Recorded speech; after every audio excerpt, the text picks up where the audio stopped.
The Senate Committee on Health, Education, Labor, and Pensions will please come to order. Ms. McMahon, I appreciate you coming before the committee today. You were very successful leading the Small Business Administration in President Trump's first term, and I'm glad the President has given you another opportunity to serve. You have enormous challenges. At the K through 12 level, students who were behind before the pandemic are even further behind now. According to the latest National Assessment of Educational Progress, or NAEP, reading scores among 4th and 8th graders declined 5 points since the pandemic. In math, 4th grade scores fell by 5 points and 8th grade scores fell by 8 points. The failures of the traditional K through 12 schools are leading more families to try other education options proven to help students succeed, like charter schools. The Biden-Harris Department of Education tried to take these options away from families. They passed onerous regulations making it harder for charter schools to apply for federal grants, impeding their ability to grow and to serve more children. The department's bloated bureaucracy failed to improve the nation's education system, quite likely made it worse. There's been a lot of talk about dismantling the Department of Education, and I'm sure that you will be asked this today. But before we begin, I want to explain what the Department of Education actually does. On average, only about 10% of public funds that go towards educating a child comes from the federal taxpayer. That's only 10%. 90% comes from state and local government. While the federal government accounts for a small minority of the funding, it is responsible for the vast majority of bureaucracy and red tape, preventing communities from improving educational success. I'm hearing from schools across the country that they have stopped going after federal competitive grant funding because it is not worth the hoops and red tape the Department of Education has placed on those dollars. If schools are not eager to apply for competitive grants to improve operations, something is wrong and something should change. It's not only the K through 12 system failing students. Colleges and universities are not preparing students to succeed in the modern workforce. The cost of higher education are quickly outpacing the value of the degree students receive. According to a nonpartisan analysis, 23% of bachelor's degree programs and 43% of master's degrees have a negative return on investment. Too many students leave college woefully unprepared for the workforce after being saddled with overwhelming debt they cannot pay off. Under the last administration, the Department of Education's only answer was to transfer hundreds of billions of dollars, that's hundreds of billions, in student debt from those who willingly took it on to supposedly advance their life. They transferred it to Americans who either chose not to go to college or had already paid their way through school. To implement these schemes, the department dramatically increased the scope and authority of the student loan financing program, clearly outside of what Congress previously intended. Your experience overseeing SBA loans will be a great asset as the department looks to reform a very broken student loan program. We've also seen rampant anti-Semitism on college campuses, leading to attacks and harassment of Jewish students. I'm pleased to see the Trump administration has already launched investigations, and I look forward to working with you, presuming that you're confirmed. The status quo is not working. The educational system is failing our children. The Biden-Harris Department of Education stood in the way of student success. Transformative change of the educational establishment is needed. The department needs to get out of the way of states and local communities who are best positioned to actually address students' needs. We need to empower parents so that they have a voice in their child's education. This includes increasing access to school choice, perhaps also called parental choice, so families can give their child every opportunity to succeed in the classroom and beyond.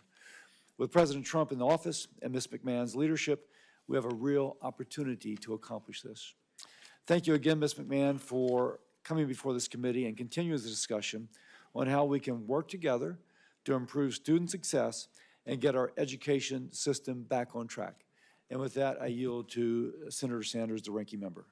Thank you very much, Mr. Chairman. Mrs. McMahon, nice to see you again.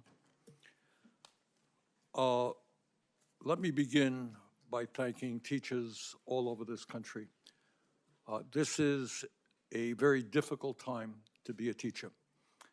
And talking to teachers in Vermont, and I think teachers all over the country, what they are telling me is they are spending a lot of their times not only teaching math and English, but dealing with the emotional needs of kids.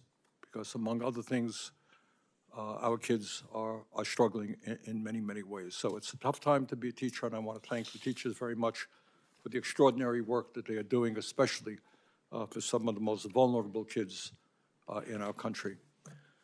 You know, way back in 1863, as we recall from our history books, Abraham Lincoln was in Gettysburg, and he looked out on a field where soldiers by the thousands had just died in the struggle against slavery, and he talked about the need to maintain a government of the people, by the people, and for the people. That was that short but very powerful Gettysburg Address.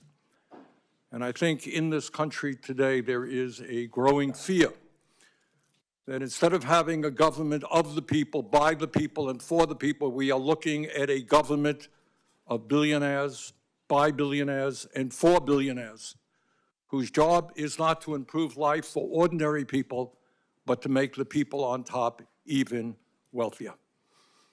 So in the midst of massive income and wealth inequality, where 3 people own more wealth than the bottom half of American society, the Republicans in the House yesterday introduced a budget resolution that would provide massive tax breaks to the people on top, and they would pay for those tax breaks for billionaires by cutting Medicaid, education, and programs that working families throughout this country desperately need.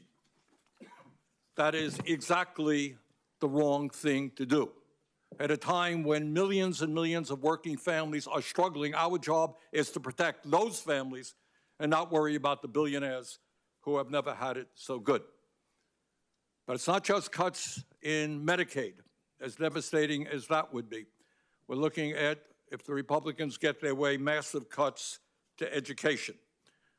And I should also say that the people who are trying to privatize Social Security, privatize Medicare, privatize Medicaid, privatize the Veterans Administration are precisely the same people who are trying to privatize public education in America.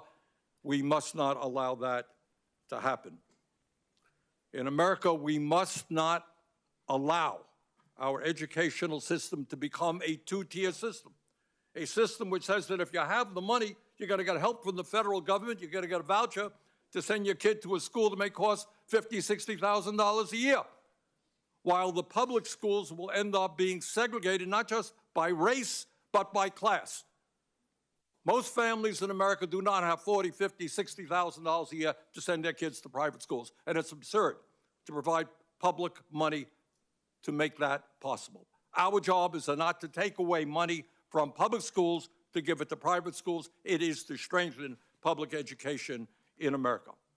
Further, President Trump has talked about abolishing the Department of Education. Yes, I think everybody on this committee wants to see us go after waste and bureaucracy in every agency of government. But what we must understand is that when we talk about the Department of Education, they are providing vital resources for 26 million children in this country who live in high-poverty school districts. Is it the responsibility of the federal government to say that every kid in America, whether you're poor, middle class, rich, gets a quality education? It is. And that is what a lot of what the Department of Education does. Department of Education provides millions of public school students who have disabilities, emotional problems, physical problems, provides them with help. It provides Pell Grants and other important financial assistance that over 7 million low-income students need to get a higher education. So the goal is not to abolish the Department of Education, it is to make it more effective and to make sure that it addresses the educational needs in this country.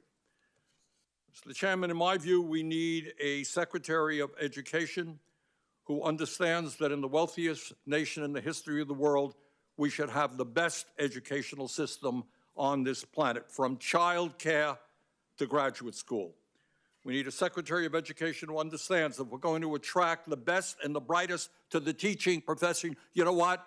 We have to pay teachers the kinds of salaries that they deserve, which is why I've introduced legislation that says no teacher in America should earn less than $60,000 a year.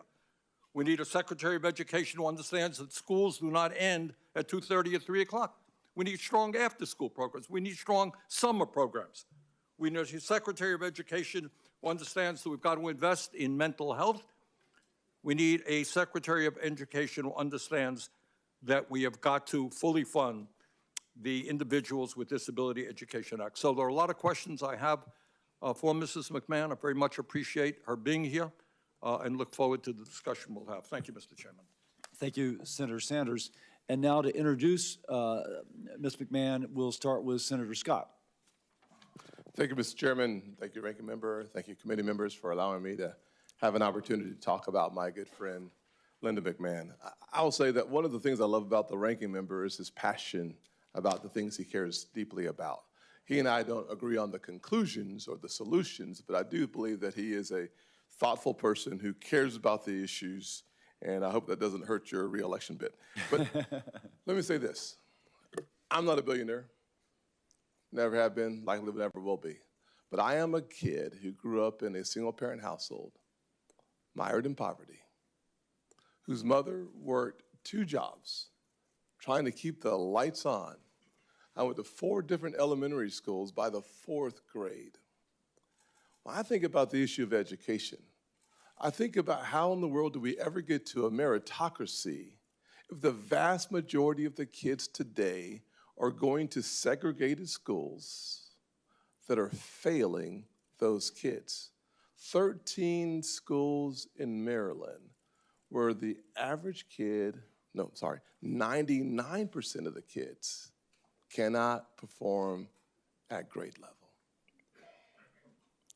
I think about Chicago on the south side where I spent a lot of time, where 95% of the kids cannot perform at grade level. I think about Charleston, South Carolina, my hometown, where 60+% of African American males don't go to college. I think about the quagmire pit of failure that is consistently the case in inner city schools across America. You talk about the resegregation of America's public schools, it's already happened. It's happening right now. Our public education spends $850 billion to disappoint families, millions of families across this country. 10% of the resources come from the federal government, and yet 80 to 90% of all the rules that suppress performance come from Washington. The average employee at the Department of Education, these numbers are a few years ago, and these unfortunately aren't part of my speech. Bernie changed my speech for me. Is about $106,000, where the average teacher makes $55,000. Those numbers are 4 or 5 years old. But here's my point. My point is a simple point. I'm a guy who understands the weight of a poor education system and the benefit of a good education system, because I've experienced both. I chose to introduce Linda not because I have an affinity for billionaires, though I might now, actually, because I have a passion for quality that changes the trajectory of poor kids' lives permanently. I can't think of a more important civil rights issue today than public education and the education of our kids. I can't think of a better person to take on that challenge than someone that I had confidence when she was the administrator of the SBA. I can't think of someone better to take on this challenge than someone that took a regional company WWE and made it into the global powerhouse that it is today than the co-founder, chief executive, Linda McMahon. I can't think of someone better to do the job than someone who served on her own state board of education, who was a trustee at Sacred Heart University, and who led the policy initiatives at the America First Policy Institute. That would be Linda McMahon. I can tell you that there are a lot of questions I'd like to answer, but I don't have time. But I can tell you this. For the poorest kids in our country, disillusioned about the American dream, the answers they are looking for rarely come from Washington. With all of our good intentions, the Department of Education has simply failed the poorest kids in the United States of America, the greatest nation on the planet. To turn that around, we need someone who's already succeeded in business and in government. And let me just close with this. The Department of Education doesn't educate kids. It's a federal agency. Local communities and local teachers educate kids. Our Department of Education is a federal behemoth that needs to focus on getting more money in the hands of more students so that they have a better chance. And yes, I do believe that competition makes your quality go up and your cost go down. Charter schools prove that, private schools prove that, and finally, Pell Grants. Pell Grants take public dollars to private schools. Unfortunately, poor black kids today, the vast majority, won't have a Pell Grant. Why? Because if you don't graduate from high school, if you don't have proficiency in reading, math, and science, the likelihood of you going to college is zero.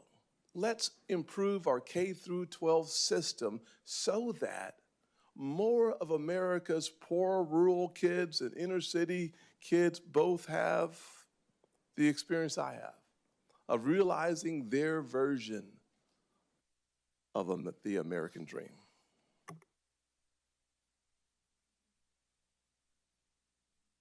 Thank you, Senator Scott. Very powerful. Senator Britt. Well, that was amazing. Thank you. My colleague nailed it.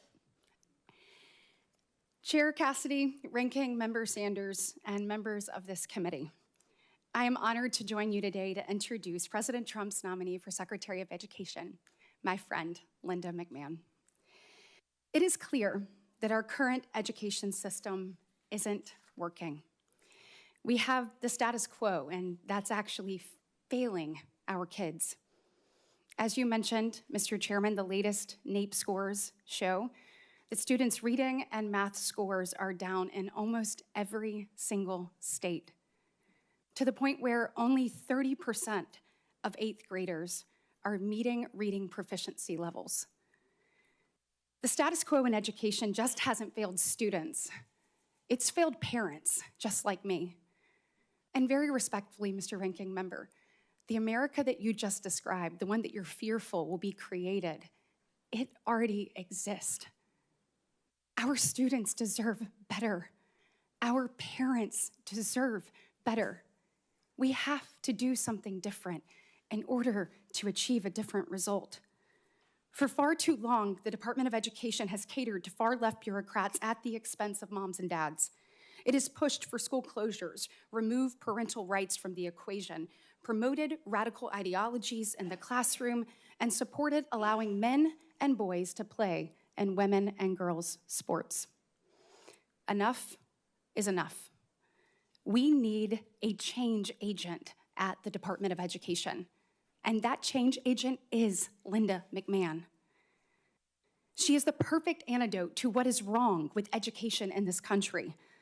Linda has an immensely successful track record as a business executive, as a leader of a government agency, and at the America First policy, as an America First policy advocate. She is not just an overwhelmingly qualified nominee for Secretary of Education, but a nominee who can make a real difference at the department that sorely needs it. She's also a grandmother of 6, with a personal stake in the quality of our education system. She understands how important it is that our kids learn what they're supposed to, and how important it is for parents to be empowered. I'm right there with her. And that's not the only mission that Linda will pursue at the Secretary of Education as a secretary. Attending a 4-year college or university is the right path for many Americans, but it's not the only one available to graduating high schoolers, and Linda will ensure that students know that.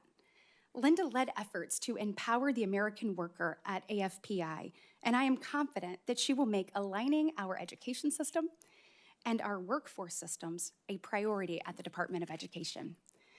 That means strengthening 21st century skills, training, and job preparedness, bridging the gap between technical school programs and industries, and expanding apprenticeships and credentialing programs.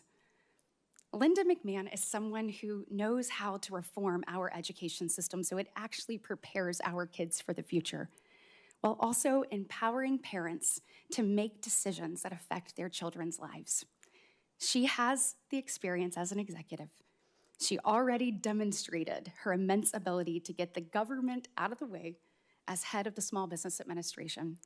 And she knows both K-12 and higher education, as my distinguished colleague, Senator Scott, said, in serving on the Connecticut State Board of Education and the Sacred Heart University Board. She was on that since 2004.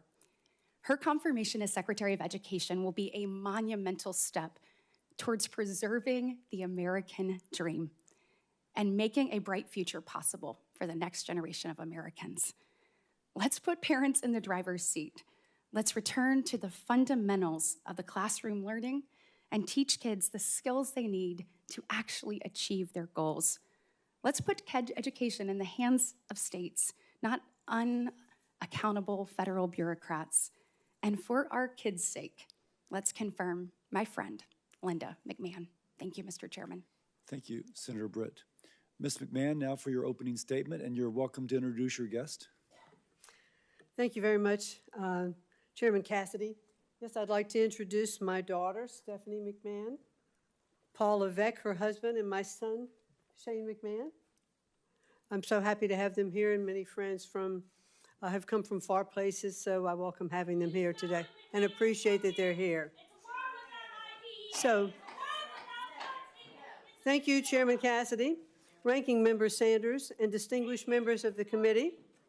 I'm honored to have your consideration to serve as the Secretary of the Department of Education. And I'd like to thank both Senator Scott and Britt for their introductions.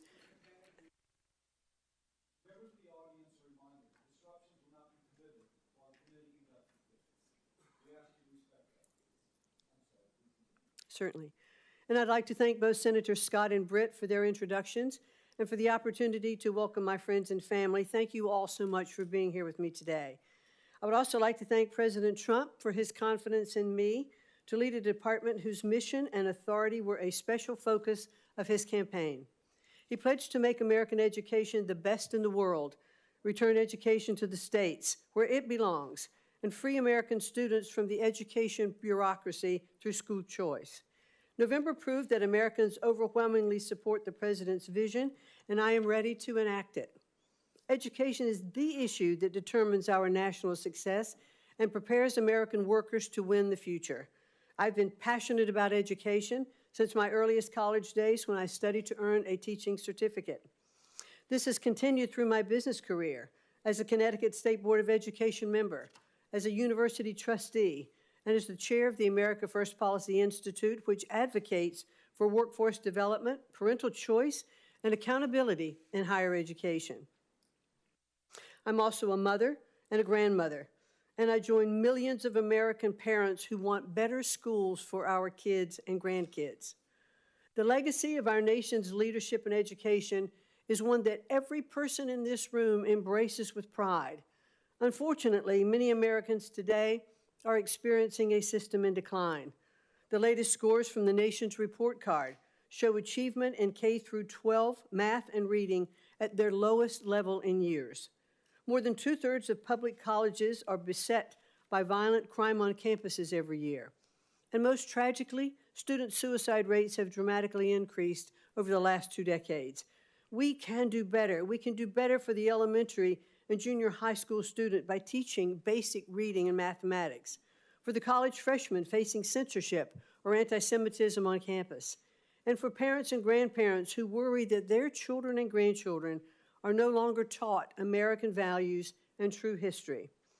In many cases, our wounds are caused by the excessive consolidation of power in our federal education establishment. So what's the remedy? Fund education freedom, not government-run systems. Listen to parents, not politicians. Build up careers, not college debt. Empower states, not special interests.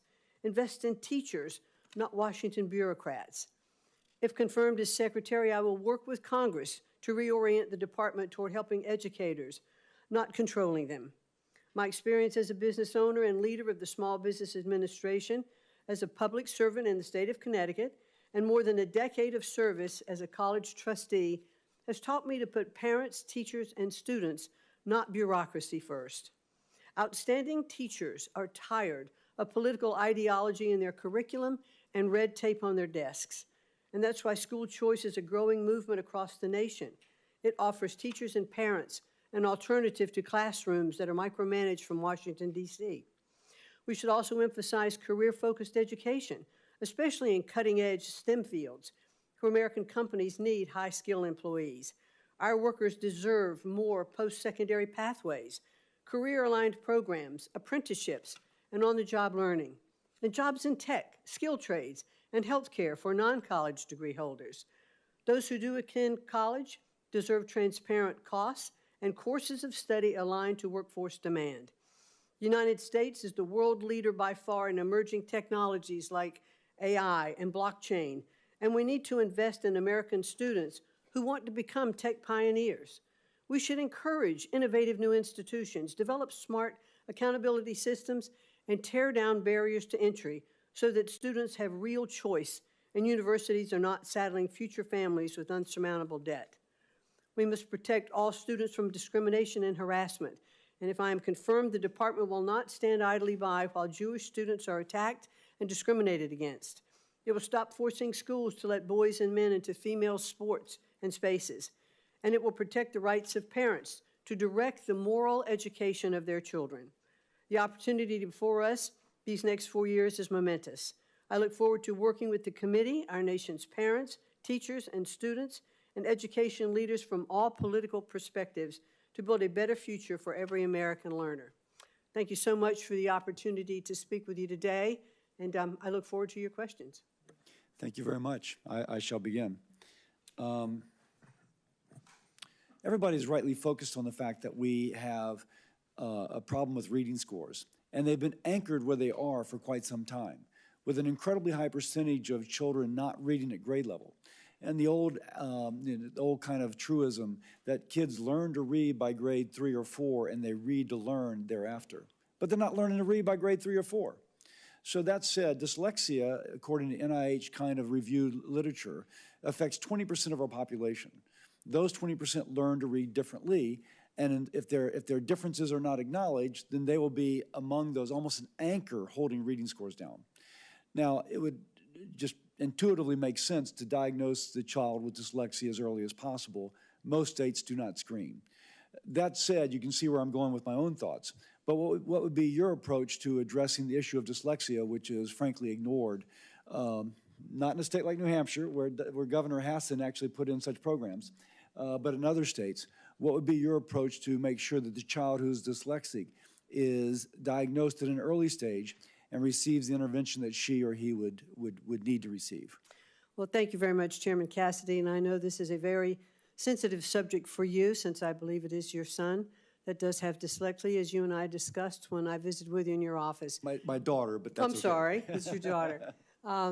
But I certainly very much would like to be sure that we are looking to diagnose issues like dyslexia early, because we have found that it can be turned around. So I'd like to work with you and understand how we could have better approach for that in our school systems. You had mentioned that you would not tolerate the anti-Semitism that has been on the rise. What steps would you take to make sure the backlog of anti-Semitism cases at the Office of Civil Rights is processed and those responsible for illegal discrimination held accountable? Senator Kennedy, Cassidy, I think that by far what we saw happening on our campuses was absolutely deplorable. Kids locked in libraries, afraid to come out. Now, I believe in freedom of speech on campus, open debate, and we should encourage that. But we cannot allow violence happening on our campuses. That puts all students in an unsafe place. And if I were confirmed as the Secretary of Education, I would want to make sure that the presidents of those universities and those colleges are taking very strong measures not to allow those to happen. They can call in the police, they can do whatever they need to do, set standards, and to make sure those standards are upheld. We cannot allow that kind of violence to take place on our college campuses. Now, there's a current backlog in the Office of Civil Rights within the Department of Education to address this. Do you have any specific plans about how you could help them address that backlog? Well, I'd like very much to be confirmed and to be able to get into the department and understand that backlog, to talk to those lawyers who were there, and let's focus on what we need to do to clear out that backlog, and I look forward to doing that. President Trump is reportedly drafting an executive order requiring the Secretary of Education to develop a plan for downsizing the Department of Education and working with Congress to eliminate entirely. Yes or no, do you agree that since the department was created by Congress, it would need an act of Congress to actually close the Department of Education? And certainly President Trump understands that we'll be working with Congress. We'd like to do this right. We'd like to make sure that we are presenting a plan that I think our senators could get on board with and our Congress could get on board with that would have a better functioning Department of Education, but certainly does require congressional action. Okay. In terms of the plans to downsize, what would be the components of that plan that would not require congressional approval? Well, I do believe, Senator, that there are departments of education that are established by statute, and those particular departments we'd have to pay particular attention to. But long before there was a Department of Education, we fulfilled the programs of our educational system. Are there other areas, other agencies where parts of the Department of Education could better serve our students and our parents on a local level? And I am really all for the President's mission, which is to return education to the states. I believe, as he does, that the best education is closest to the child and not certainly from Washington, D.C. If the department is downsized, would the states and localities still receive the federal funding which they currently receive? Yes. Okay. With It that, is not the President's goal to defund the programs. It is only to have it operate more efficiently. With that, I yield to Senator Sanders. Thank you, Mr. Chairman. When we talk about education, we're looking at it in a vacuum. We're talking about the struggles that low-income kids are having, and that's true. But Mrs. McMahon, you are also aware that in America we have more income and wealth inequality than we've ever had before. You are aware that we have the highest rate of childhood poverty of almost any major country on earth. You are aware, I suspect, that teachers are dealing with kids who are literally homeless, kids who come from dysfunctional families where there is violence. Does it concern you in America that we are living in a society where the people on top are doing phenomenally well, while 60% of Americans are living paycheck to paycheck? And how do you think that impacts our educational system? Thank you very much, Senator, for that question. First of all, let me say that I believe that teaching is one of the most noble professions that we have in our country, and we have so many good, dedicated teachers to help our students. I do think that we are trapping students often in low-performing schools, and that's why the President has such a strong policy towards school choice. But you will agree, I don't mean to interrupt you, but you will agree that you can't just look at education. The truth is that middle class, upper middle class public schools in America generally do pretty well. But if you are homeless, if you were a homeless person and you had kids, the odds of your kids doing pretty well are not good. I'm just asking you, what do you think about the massive level of income and wealth inequality, the fact that we have the highest rate of childhood poverty? Is that something you think you might want to pay attention to? Well, certainly, Senator, I do believe that we want to make sure that every child in our country has the opportunity to have equal access to a quality education. And the Department of Education really is not setting economic policy in the country. We should focus on educating our children, and we should focus on it at the local level. Let me ask you this. You mentioned correctly that we have many great teachers in America, right? Yes. If you as a businesswoman wanted to attract the best and the brightest, would you be starting them off after they leave school, maybe $50,000, $60,000 in debt with salaries of $35,000 or $40,000? Or would you say, we respect, you talked about teaching being the noblest profession. I agree with you. Would you agree with me, support my legislation that says no teacher in America should earn at least $60,000 a year? Well, certainly the pay to teachers is up to the states where those teachers reside. I do believe we should pay our teachers fairly. They spend so much time with our students, and they should be well compensated for their job. Paying them fairly, nobody in the world will disagree with you. I mean, the question is, if teaching is a noble profession, if teaching is an important profession, you know, should we be paying them salaries commensurate with the value that of the work that they are doing? So I'm asking you a simple question. Would you recommend to states, as the leader of education in America, that teachers at least make $60,000 a year? I would certainly recommend to states that teachers be paid what is commensurate with the kinds of jobs that are part of their states. Not all states have the same living costs. Not all states have the same ability to pay teachers, but to attract really good teachers and to keep them, we should definitely pay them commensurate with the job performance that they are undertaking. Millions of young people, low-income people, are finding it very difficult to afford to go to college, and they're leaving school $50,000, $100,000, $200,000 in debt. Pell Grant program provides assistance to over 7 million low-income young people in this country. Can you guarantee to us, if you are made a Secretary of Education, that no student in America will lose their Pell Grant as the department is dismantled? Certainly, the defunding is not the goal here. The continuation of Pell Grants, I'd actually even like to see an expansion of Pell Grants. I'd like to see short-term certificates for Pell Grants for students who aren't going on to four-year universities, who could have the opportunity to use Pell Grants for skill-based learning. All right, so what I'm hearing you say is Pell Grant program will continue under your administration. Yes. Okay.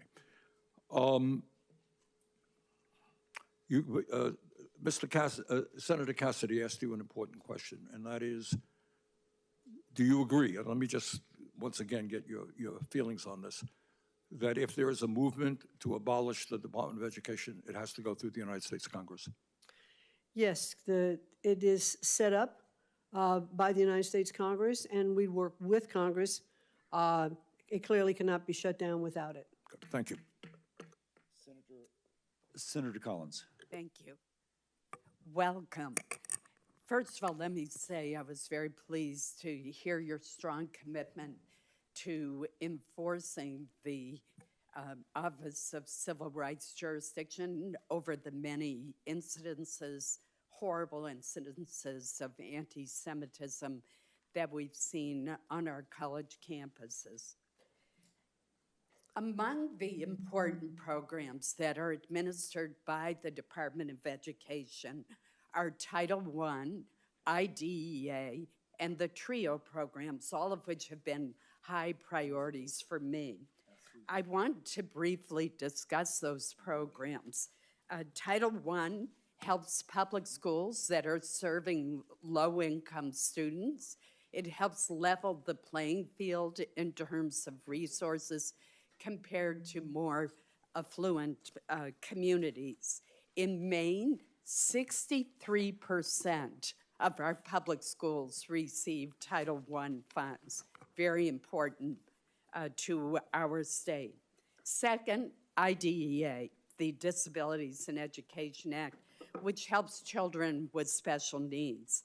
Maine receives more than $65 million to support K through 12 students with special education needs.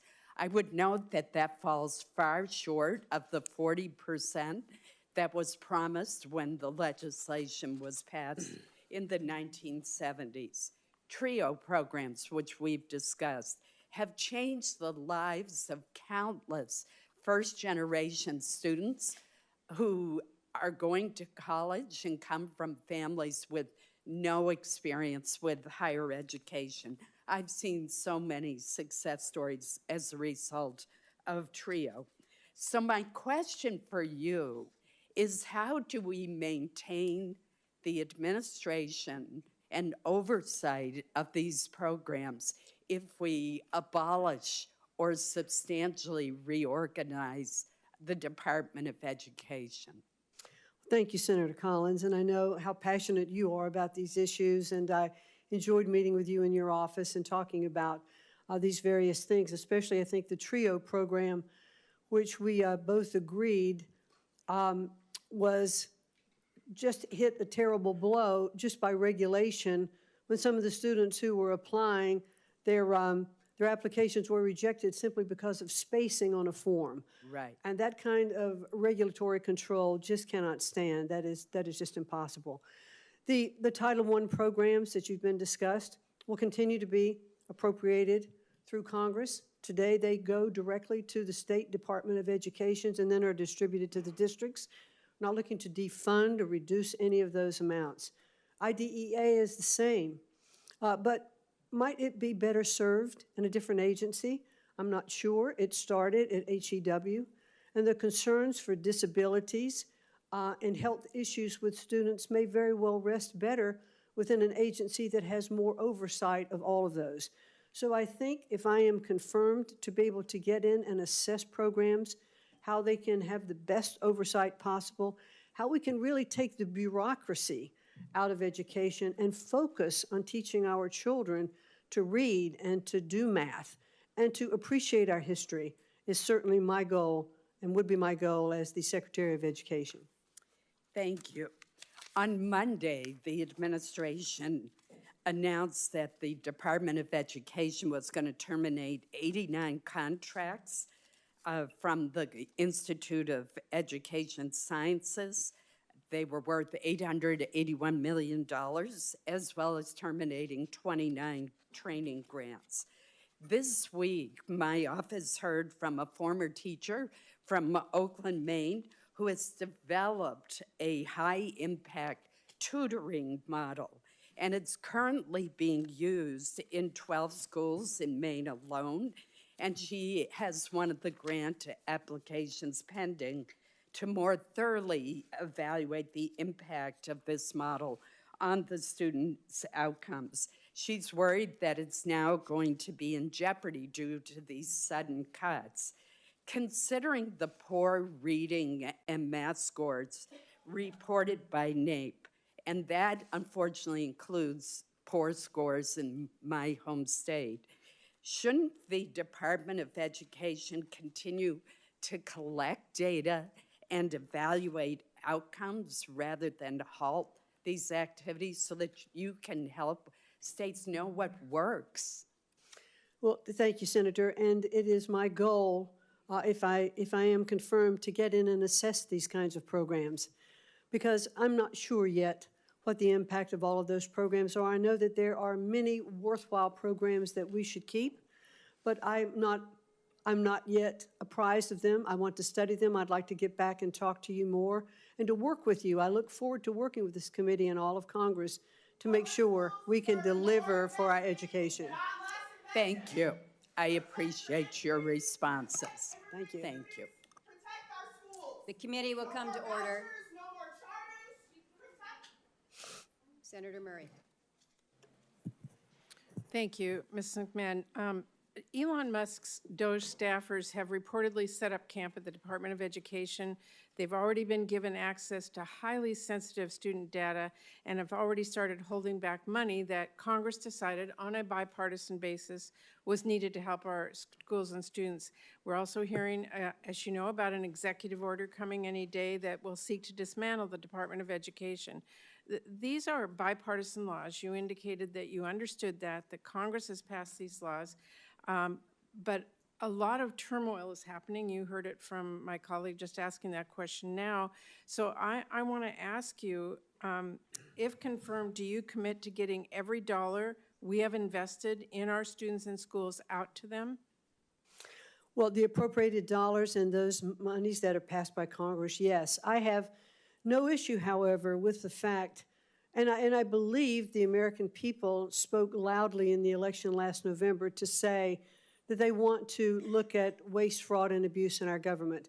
So DOGE, there are a couple of implants at the Department of Education, as there are with agencies throughout the district, and they're doing an audit. Right, You know, I understand an audit, but when Congress appropriates money, it is the administration's responsibility to put that out as directed by Congress, who has the power of the purse. So what will you do if the president or Elon Musk tells you not to spend money Congress has appropriated to you? We will certainly expend those dollars that Congress has passed, but I do think it is worthwhile to take a look at the programs before money goes out the door. It's much easier. It is much easier to stop the money as it's going out the door than it is to claw it back. The process by law is that you look at that, you make recommendations to Congress, and we implement those laws. So, I mean, the question really is, who decides how much federal funding public schools get in Seattle, where it's already been allocated? The school district or Elon Musk or Congress? And I think Congress has been pretty clear that the purse lies here. We pass our appropriations bills. We expect those programs to come. If you have input, if you have programs you have looked at that you believe are not effective, then it is your job to come to us, explain why, and get the support for that. Let me move on. Ms. Mann, I believe that our nation's students, families, and taxpayers do want true accountability. They do want improvement in our schools. Back in 2015, Congress came together in a bipartisan way to replace the No Child Left Behind Act with the new law, Every Student Succeeds Act. That was a bill I was very proud to negotiate with my Republican counterpart on this committee, passed it into law. It gives states more flexibility in using their federal education funds. It eliminated those one-size-fits-all mandates that everyone hated, and it established some really strong federal guardrails to hold states and schools accountable. I believe that the Department of Education must do more to implement that law. Right now, less than 42% of our schools identified for comprehensive support and improvement, or CSI as we call it, had a plan that met all the requirements of that law. And 1 in 5 schools' plans included practices we know are ineffective. National assessment results, as you well know, released a few weeks ago, show that our lowest performing students continue to fall furthest behind. So I want to ask you, what specific actions will you take to implement the ESSA law? I'm not looking for an exhaustive list, but can you name a couple of the requirements that are in that law that you will make sure are implemented? Well, Senator, thank you, and I would look forward to working with you in the committee, understanding more about the ESSA laws. Do you know what the requirements are? Do you know about the requirements for targeted support improvement schools or the annual report card requirement? Can you name any of the requirements? Yes, that are in I have read through ESSA, and I do know, it's very interesting. It's how I really got into education in the first place, was when No Child Left Behind was in place. But there are no requirements that you can tell me right now that you will make sure, as Secretary of Education, you will implement? No, I want to study it further and get back to you with that, and I'll be happy to do that. Okay. Well, let me ask one last question. As I mentioned, DOE staff have been given access in the Department of Education to personal information of students and families, like their Social Security numbers and their driver's license numbers and their date of birth, what college they're enrolled in. I know that the access has been temporarily paused due to litigation, but there is a real potential for that kind of information to be abused or for students' privacy to be placed in jeopardy if the courts end up ruling against the students. And we know that DOJ could use that highly personal information to then target students and target their families or cut off access to Pell Grants for students at college that someone perceives opposes maybe President Trump policy. So I want to ask you, do you believe that DOJ employees should have access to private student data? It is my understanding that DOJ employees have been onboarded as employees of the Department of Education, and therefore they operate under the restraints of utilizing access of information, and they are constrained by that. That is not our understanding, and I have to tell That's you, my it's understanding. deeply concerning that we have DOJ staffers, we don't know who they are, they're not held accountable, getting access to students' private information. I think that should frighten everyone. Well, again, I'm not there Thank you, Madam yet, Chair. so I'm not there yet, but it is my understanding that they are onboarded fully I hope employees. if you do get there that you make sure that students' private information is not given to someone who's no idea what they have, or we have no idea how they're using it. Thank you. Senator Houston. Thank you. Ms. McMahon, congratulations on your nomination. Thank you. Look forward to your confirmation, hopefully, and working with you on what is arguably one of the most important issues to the future of our country and to our children. I would just simply ask you if you believe that education is foundational to the opportunity to live your version of the American dream for children. Do you agree with that? I certainly do agree with that, and thank you very much, Senator, for that question. Education, I think, is at the very center of our culture. It is the ticket out of poverty for so many students. It is how our children's minds are absolutely cultivated so that they can learn. And I remember listening to Senator Cassidy when he said that every child up until the 3rd grade learns to read, and then after the 3rd grade reads to learn. And if children cannot read at a proficiency level, they cannot continue to learn. They can't then be proficient in school. They can't go forward to higher education. They can't even start a business or do anything. So education, I do believe, is at the very center of what we need to do and to ensure that we have the best education for our students and that they all have equal access to a quality education. Thank you. The issue of inequality has come up in this hearing, and I can tell you when I started in my elected career, I was a green state legislator in the state of Ohio who had this strange notion that if children were trapped in chronically failing schools, that they should have the opportunity to go somewhere else, and that I thought, who could be against that? And I quickly found out, well, there were a lot of people who were against that, powerful people, powerful institutions. And I just believe that we as Americans, we believe that freedom and choice is good.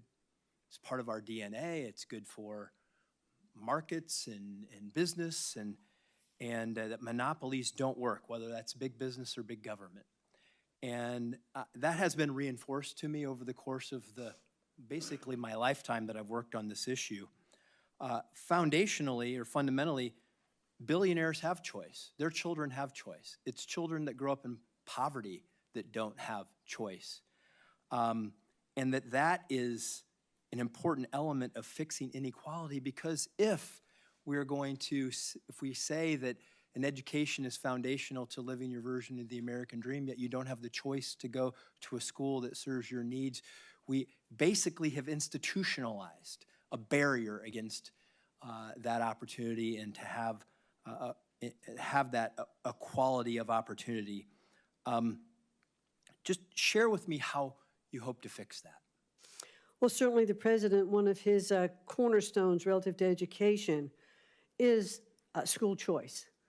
He certainly does believe in universal school choice, and we have seen, I think that there are now, I believe the number's 33 states, I might be corrected on that, states that do have school choice. And what we have found that public schools come up, they're competitive. A lot of the concerns relative to school choice, I think the statistics, belie. We have students that are not leaving public schools in hordes and going to other schools, but they have the opportunity. Parents look at their children and say, I want that for my child. My school is failing my child. So if I have the opportunity to have an educational savings account or a voucher program or a scholarship program to get my child maybe to that charter school or to that other public school that is doing better than the one that my child is here because this is where I live, but I know that if I could get my child to that next school, they would be better off. Every parent wants that opportunity for their child. Thank you. And just quickly, I made some calls to superintendents in my state in Ohio before I came today, and I said, would you prefer to have the money sent directly to you rather than through the federal Department of Education?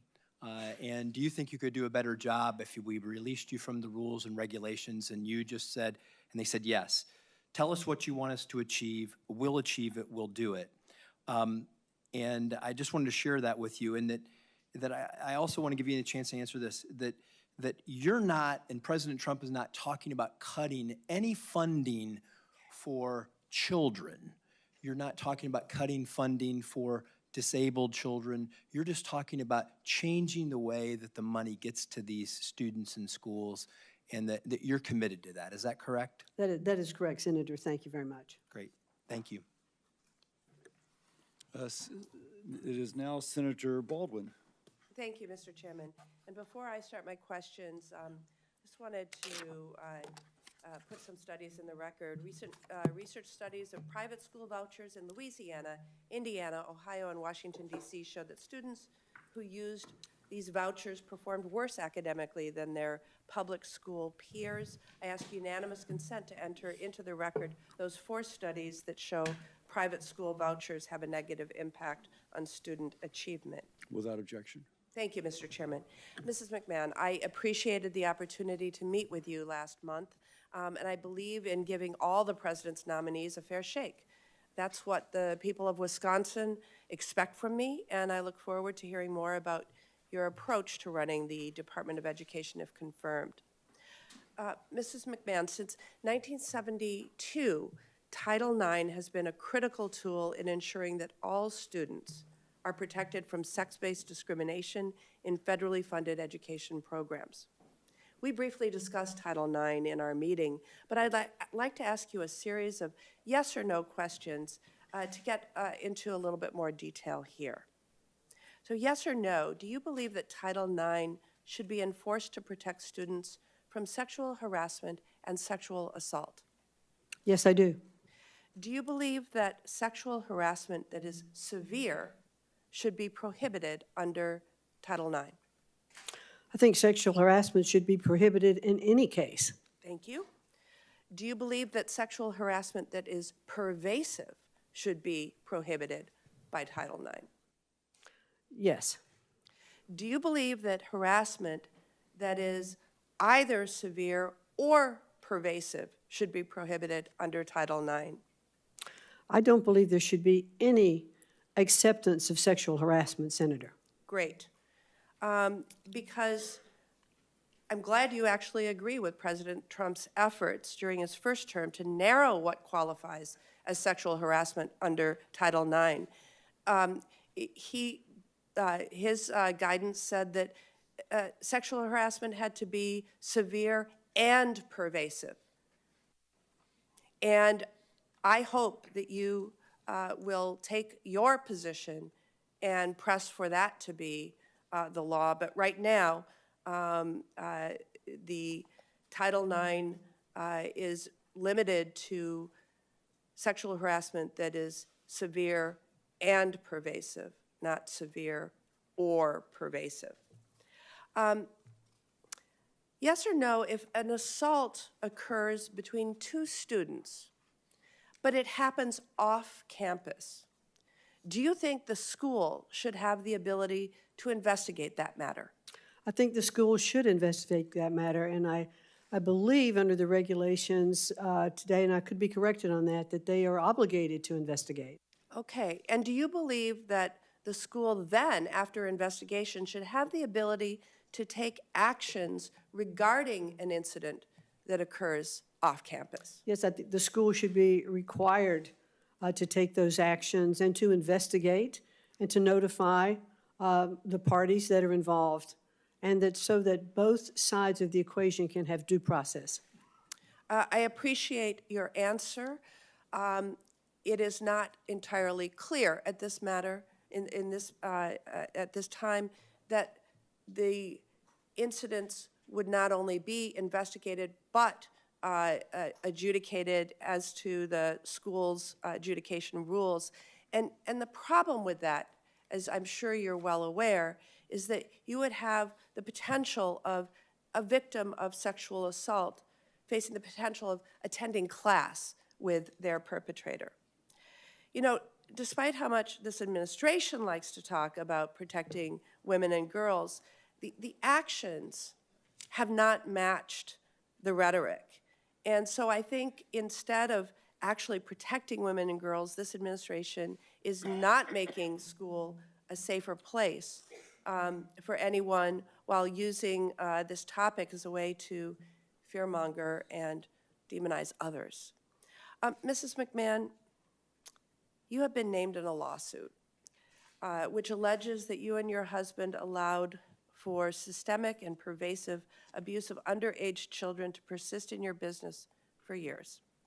It is an ongoing lawsuit, and it alleges that you rehired a known sexual predator and you felt it was sufficient to simply direct him to steer clear of children.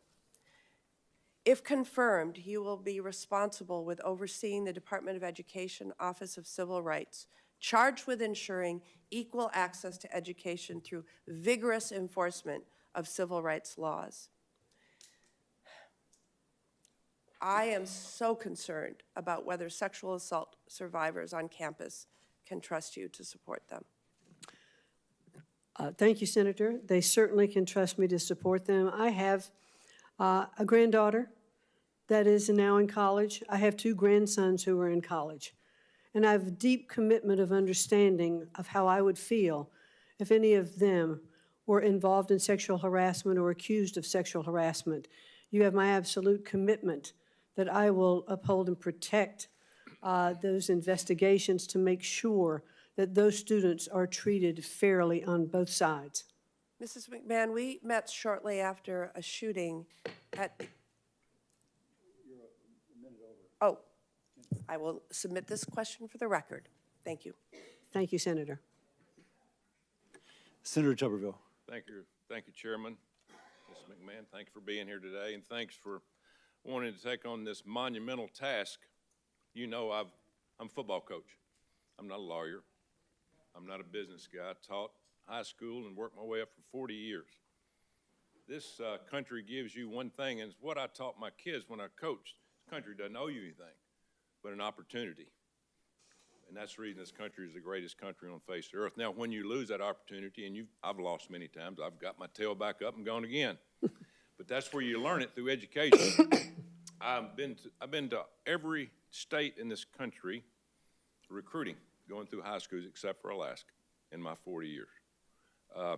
In my 40 years of coaching and going into high school, there's not been a bigger disappointment than our education system. I've seen it decline for 40 years. It's gotten worse. You're going to have the task of trying to bring it back. It's going to be hard to do because you're going to be fought from every side. This is not Democrat, Republican, black, white. It's not. It's an American problem. I've spent tens of thousands of dollars of my budget when I coach and bringing kids in. After I tested them, they couldn't read past the 6th grade and reading level, but they had 3.5 GPAs when they came to my university. We're failing. It is a disaster. If you can't read, you can't learn. And that's one of the first things that we got to get back to, is teaching our kids to read. We got a lot of teachers that don't teach reading like you and I learned. It's different. We have all this nonsensical teaching of what we call Common Core of math. I still ain't figured that out. But thanks for wanting to take this on, because there's a lot of obstacles going to be in your way.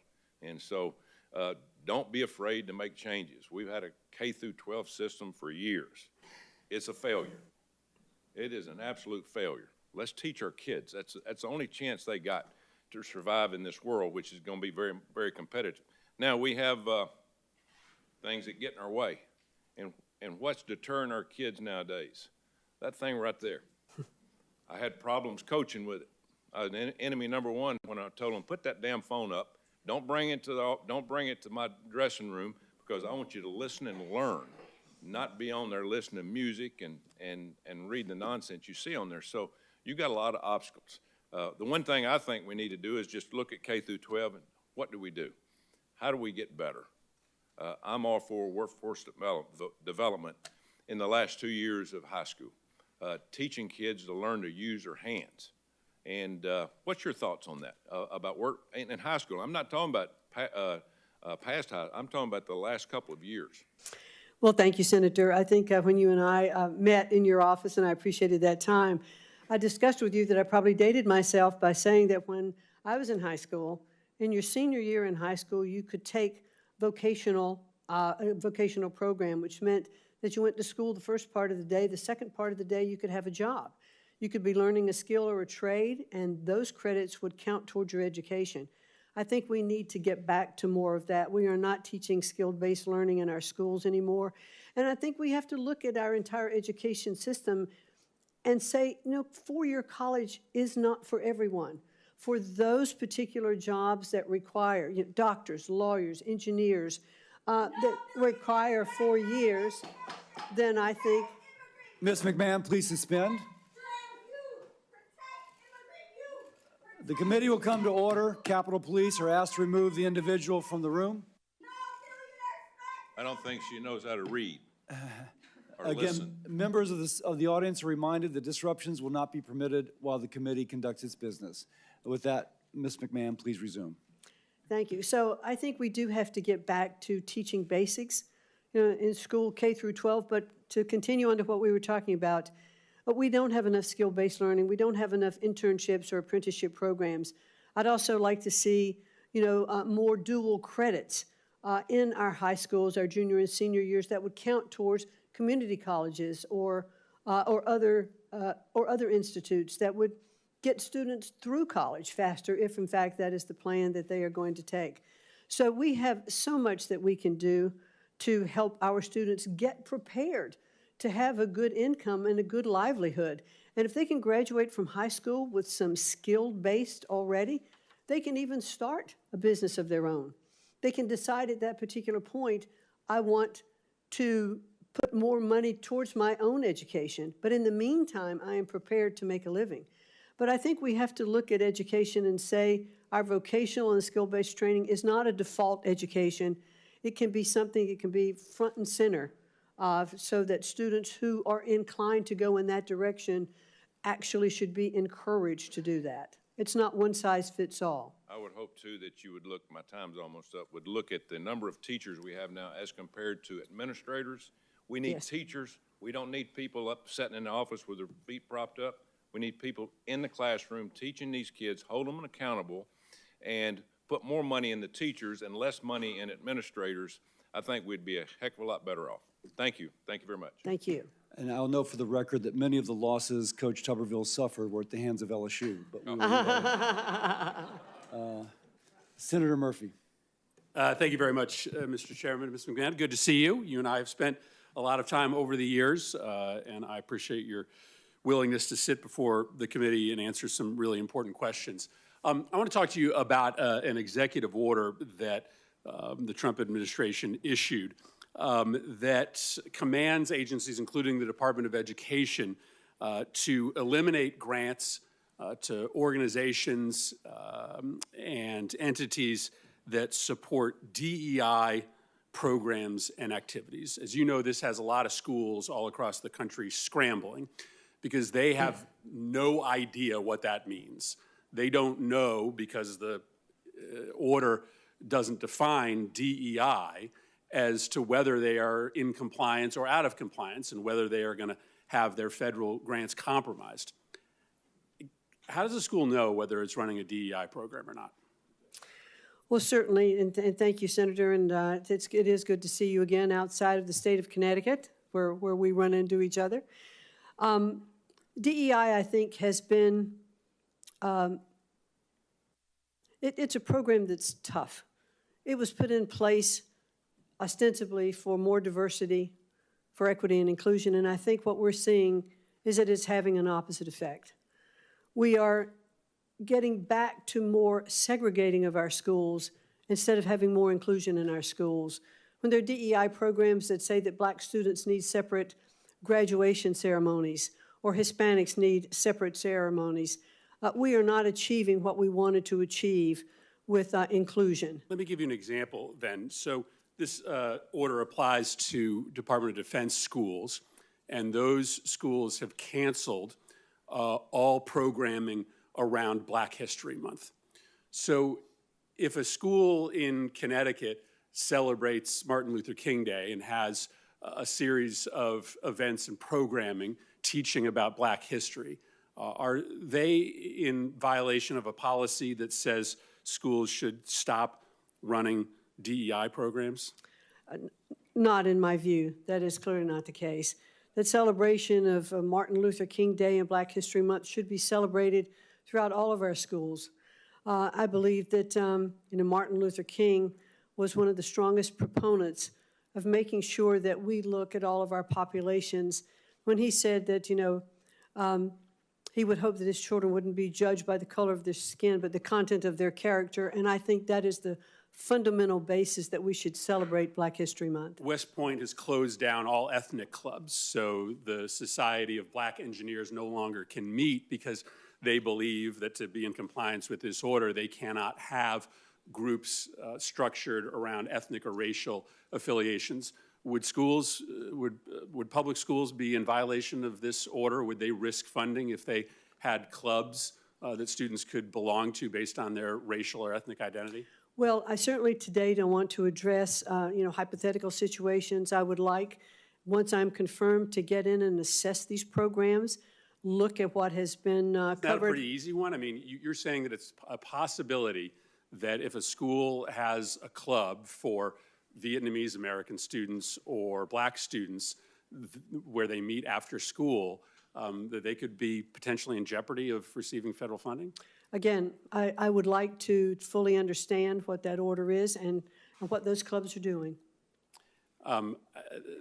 That's pretty chilling. I think schools all around the country are going to hear that. What about educational programming centered around specific ethnic and racial experiences? My son is in a public school. He takes a class called African American History. If you're running an African American history class, could you perhaps be in violation of this court order, of this executive order?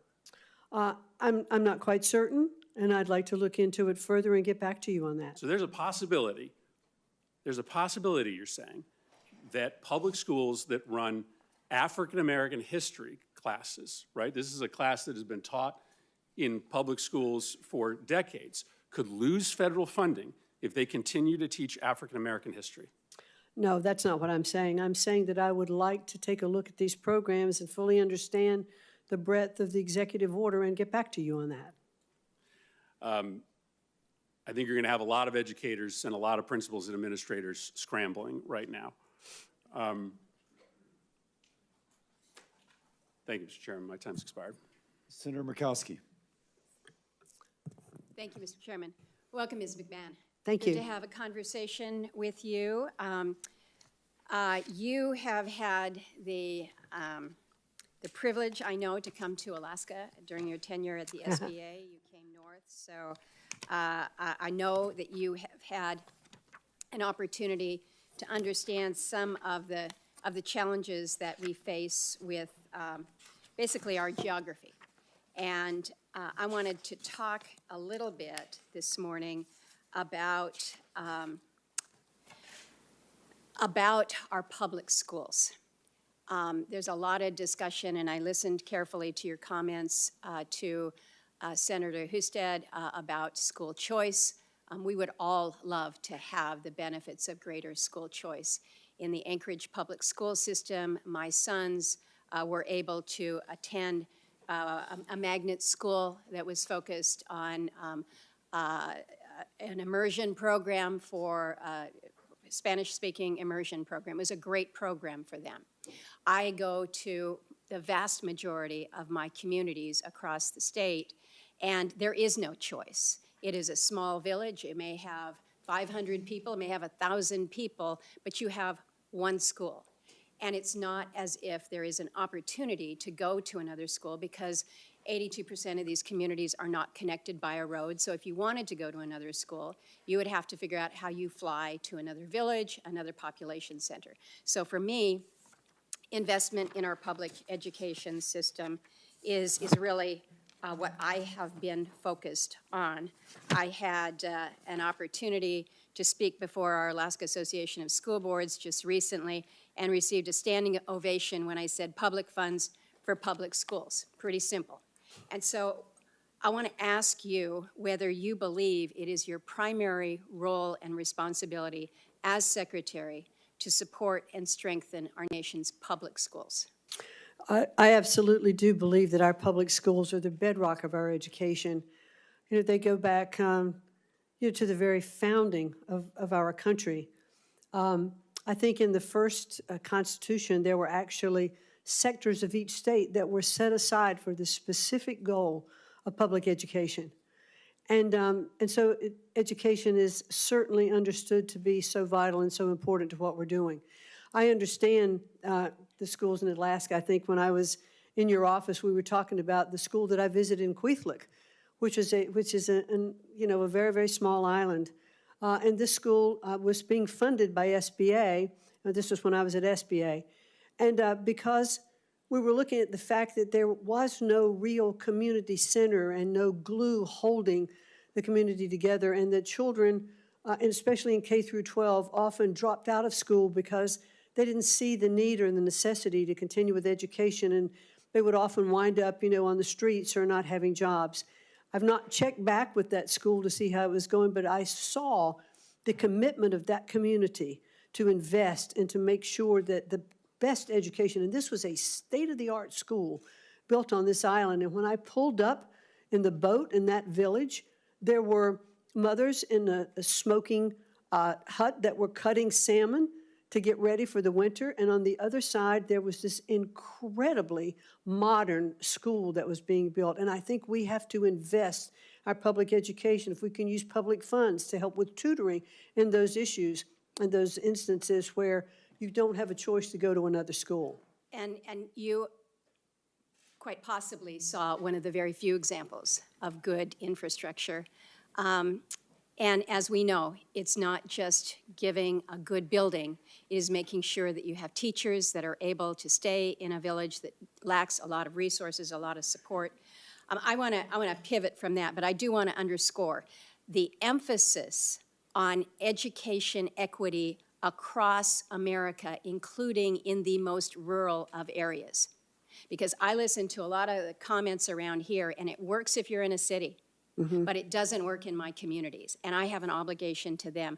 I want to ask you about local control here real quickly. This has been something that as Republicans we've been talking about. It's local control, local control, local control.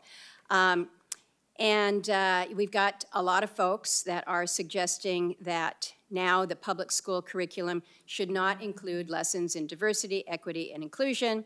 Want to focus on other things. I understand that. But we have ESSA, the Elementary Secondary Education Act.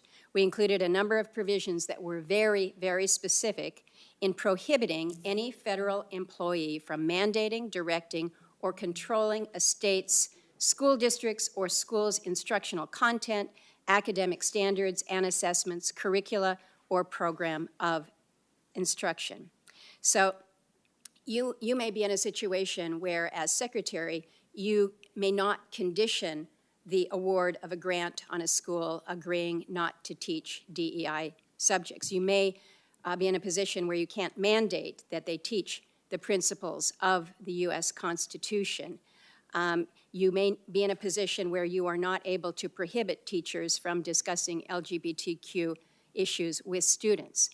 ESSA is very clear, and again, it was something that we wanted to promote as Republicans with the focus on local control. So how do you balance what you have shared here before the committee with the requirements of the law that says the federal government is not the school board here, if you will, for our nation's schools?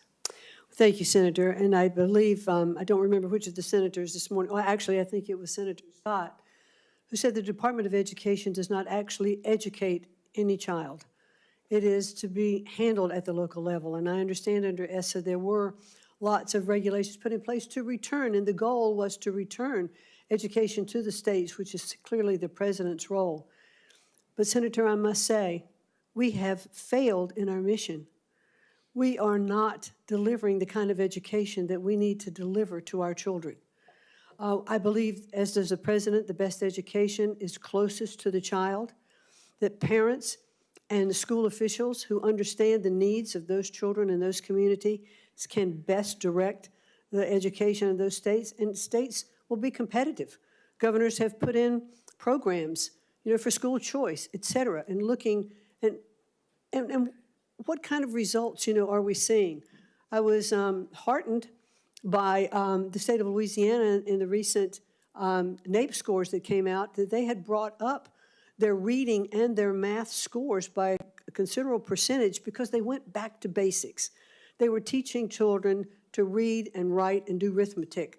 And I think I heard superintendent of the Louisiana school say that he used everything from flashcards to AI to make sure that the students were getting the basics in education. And that's what we have to get back to. It sounds like you're suggesting we need to Senator amend or change ESSA. Senator Murkowski, I was Go asleep ahead. at the wheel. Go You're ahead. like way over. Senator Kane. I would never describe you as asleep at the wheel, Mr. Chairman. But thank you, Ms. McMahon. I enjoyed the visit we had in our office, especially our discussion about career and technical education. That's a huge passion of mine. I want to ask you about public service loan forgiveness. The federal public service loan forgiveness program was put in place during the Bush administration, bipartisan Congress. It's been part of law since 2007. What is your position on public service loan forgiveness program? Well, certainly, and thank you very much, and it was good to visit with you in your office, Senator. Clearly, there are programs that have already been passed by Congress that do, in fact, grant loan forgiveness for public service. Our first responders, military, et cetera. And we certainly should honor those programs. And if we want stronger or more programs for loan forgiveness, then I think Congress should pass those programs and then we would implement it. So your commitment is, should you be confirmed, you will fully implement existing public service loan forgiveness programs that have been passed by Congress? Those that have been passed by Congress, yes, that's the law. That's very important because during the first Trump administration, Secretary DeVos and the Department of Education slow-walked approvals of public service loan forgiveness.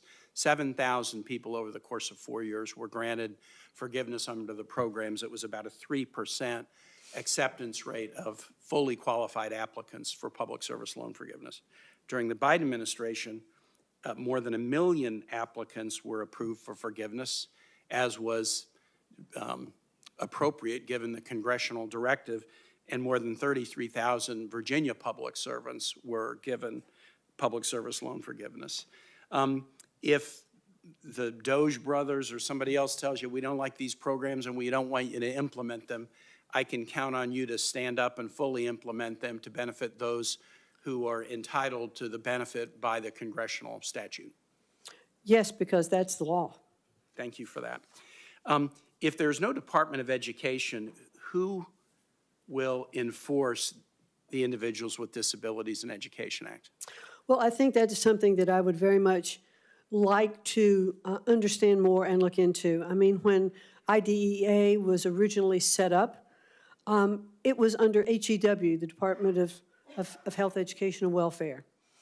After the Department of Education was established in 1980, it shifted over there.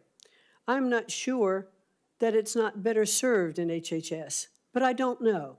I haven't yet been able to be in, and if I'm confirmed, it is of high priority to make sure that the students who are receiving disability loans, disability funding, that is not impacted. It is incredibly important that those programs continue to be funded. My Virginia parents who have children with disabilities are highly, highly worried right now about the elimination of the Department of Education. Because the IDEA is about funding, and I know you've talked about that already, but it's also about enforcement.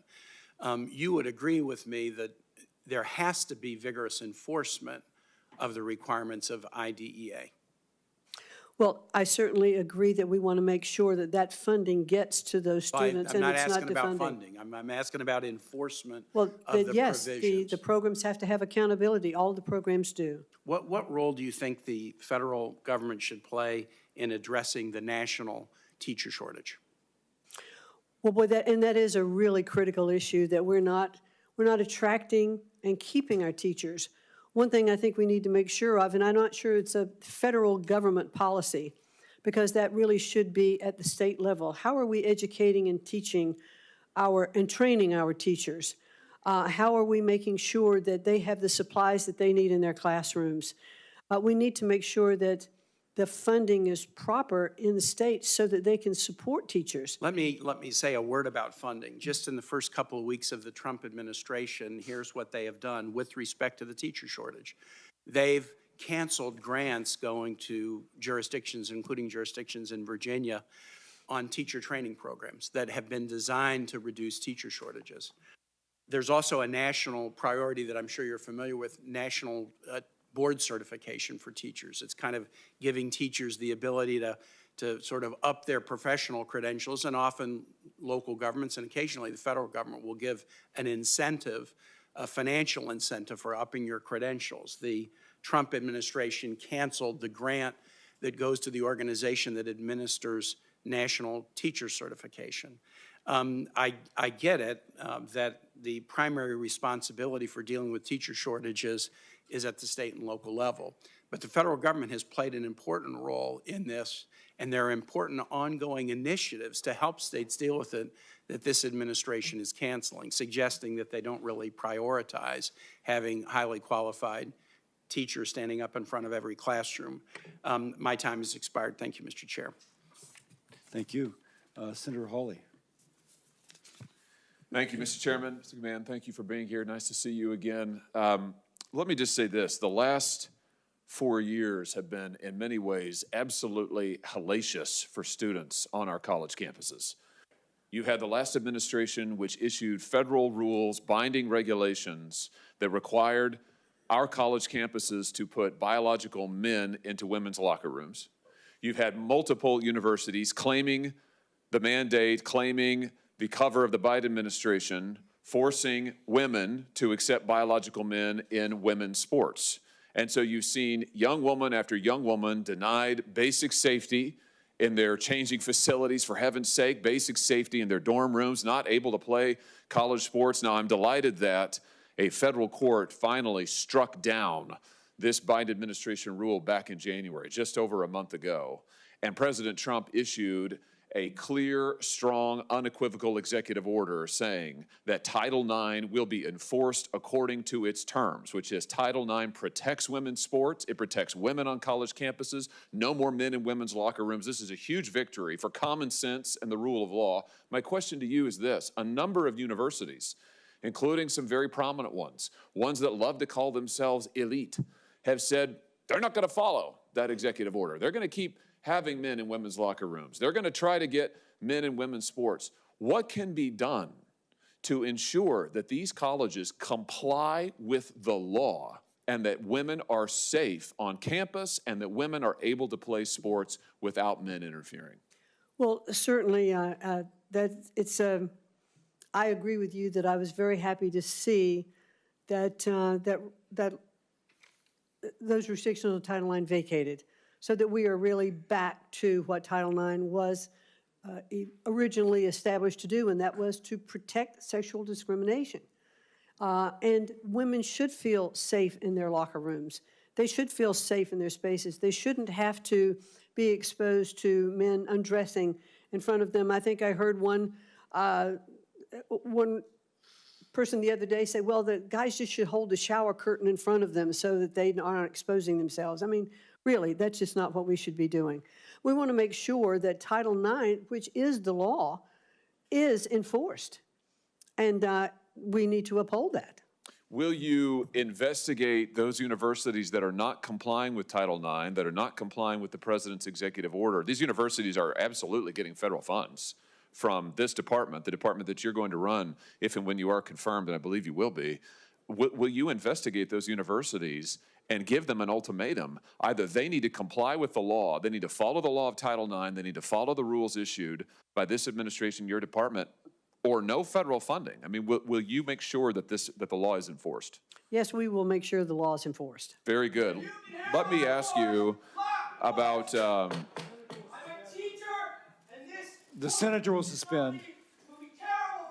The committee will come to order. Capitol Police are asked to remove the individual from the hearing room. Members of the audience are reminded that disruptions will not be permitted while the committee conducts its business. The senator will resume. Don't worry, Ms. McMahon, it's me, it's not you. It's all right. That effect.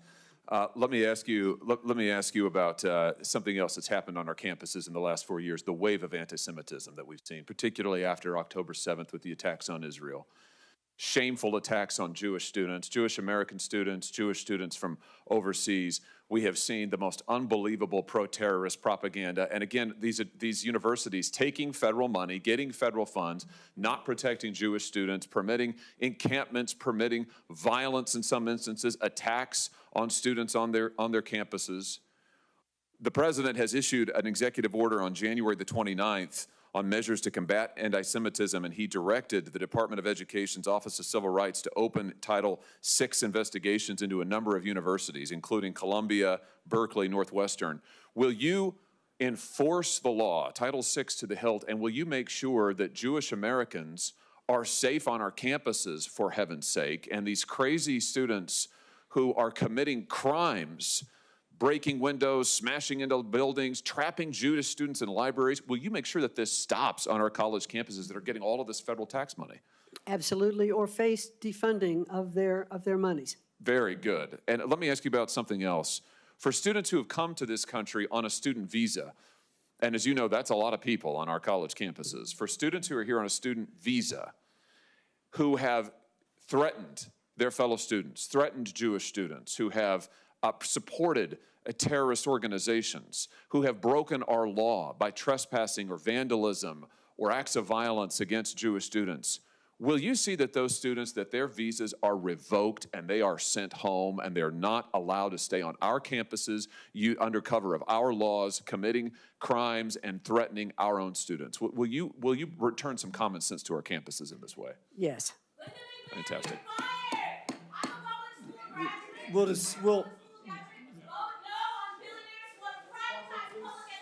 Capitol Police are asked to remove the individual from the hearing room.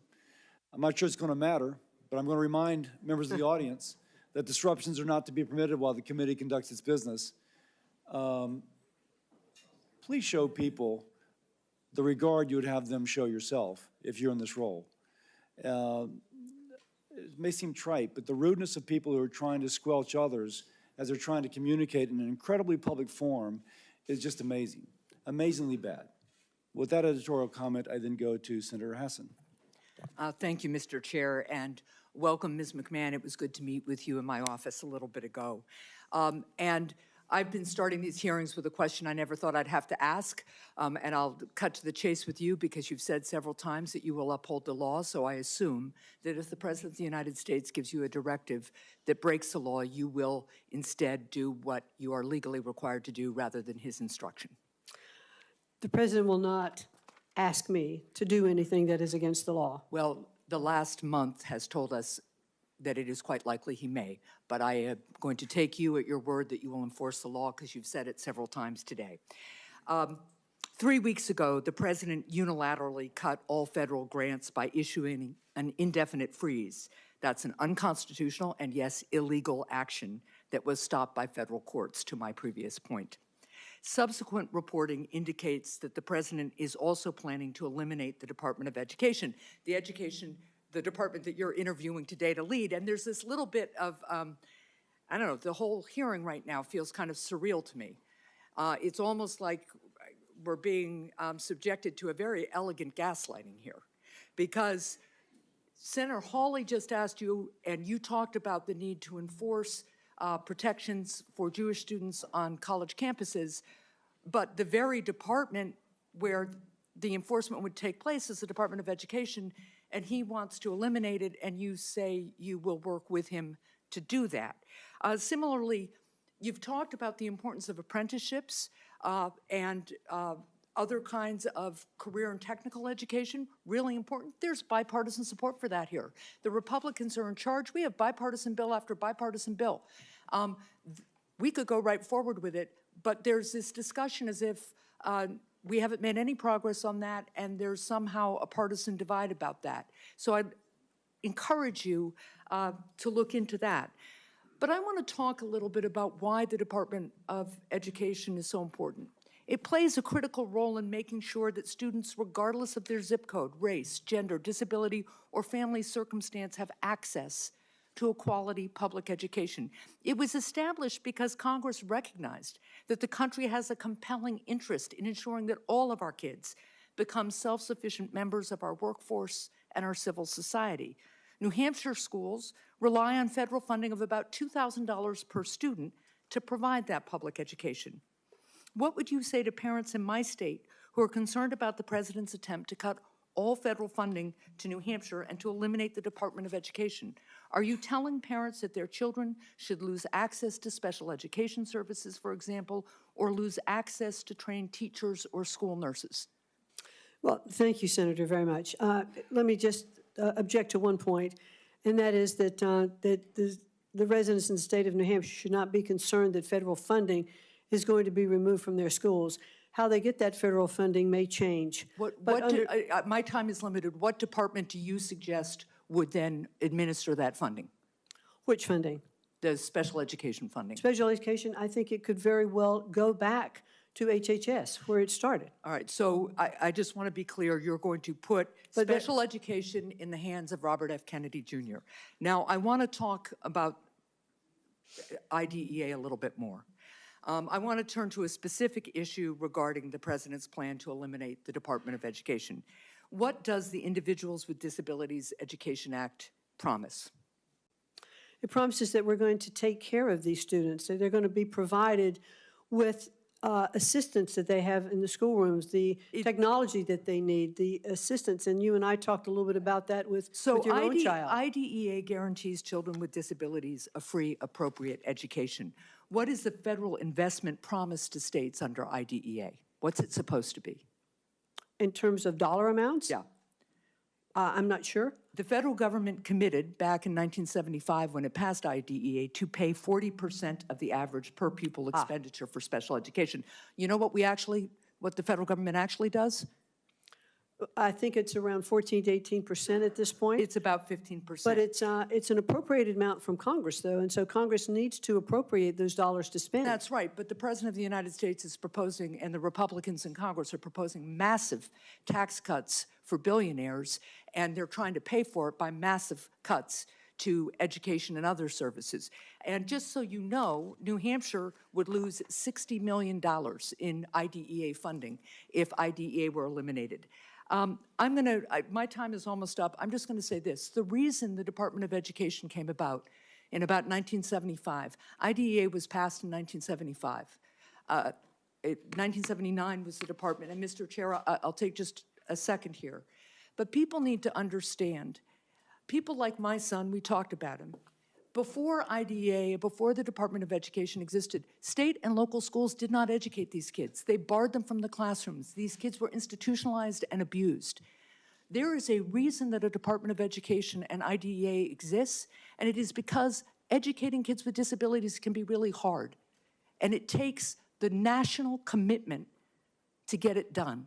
And that's why so many people are so concerned about this proposal to eliminate the department, because they think kids will once again be shoved aside, and especially kids with disabilities. Thank you, Mr. Chair. Thank you. Senator Scott. Thank you, sir.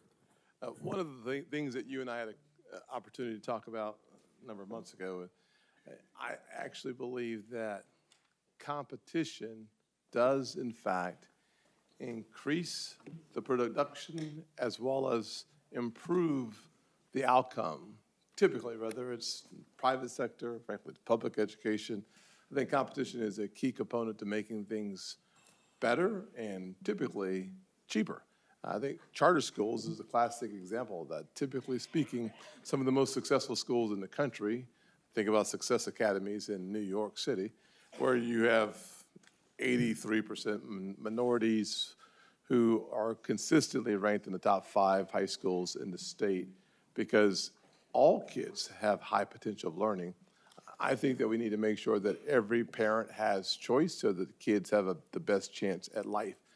By the way, I think that public schools are part of school choice from my perspective. Public schools, private schools, charter schools, virtual schools, homeschool.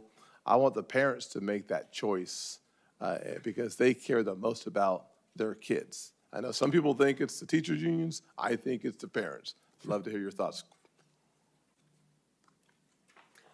I'm sorry. I'd love to hear your thoughts. Oh, absolutely. I agree that competition is, I think, very key. When I first started to take a look at education, I was reading the Sunday morning paper in Greenwich, Connecticut, and I saw that public schools in Greenwich, Connecticut were not meeting the levels of No Child Left Behind.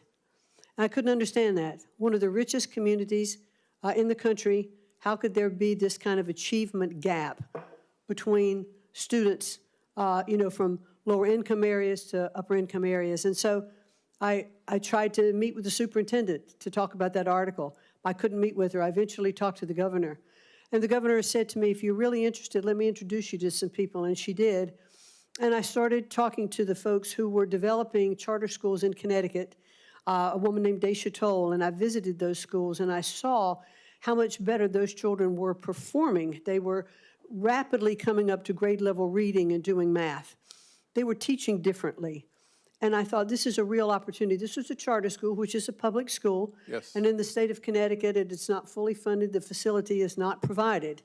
And so it's a public-private partnership to make sure that these schools are offering choice and competitiveness. So we saw it was clear evidence how those schools provided an opportunity for students to succeed. Awesome. You only have 2 minutes left. That was a quick, maybe I have as much time as I want. I'll be the chair for a few minutes. It's great. Oh, my goodness gracious. Never mind. I didn't see that hammer you had there. So back in 2017, I started working on creating a definition in higher education for anti-Semitism. I thought then that we were seeing a little uptick, and having been raised in the Deep South, I'm familiar with discrimination and the challenges that come with, unfortunately, the color of people's skin and or their religious beliefs. And if you look at the level of hate that we've seen recently on college campuses towards our Jewish students, I find it disgusting, frankly. I hope that you will commit to investigating reports of anti-Semitism to the full extent of the law, especially on college campuses around this country. Yes, absolutely. There should be no discrimination of any form, but, I fully believe that there should be First Amendment protection for discourse and for freedom of speech. But when you become involved in activities that are actually endangering the students that are on campus, then that is not what should happen. And those schools that accept federal funding that allow that to happen should face defunding.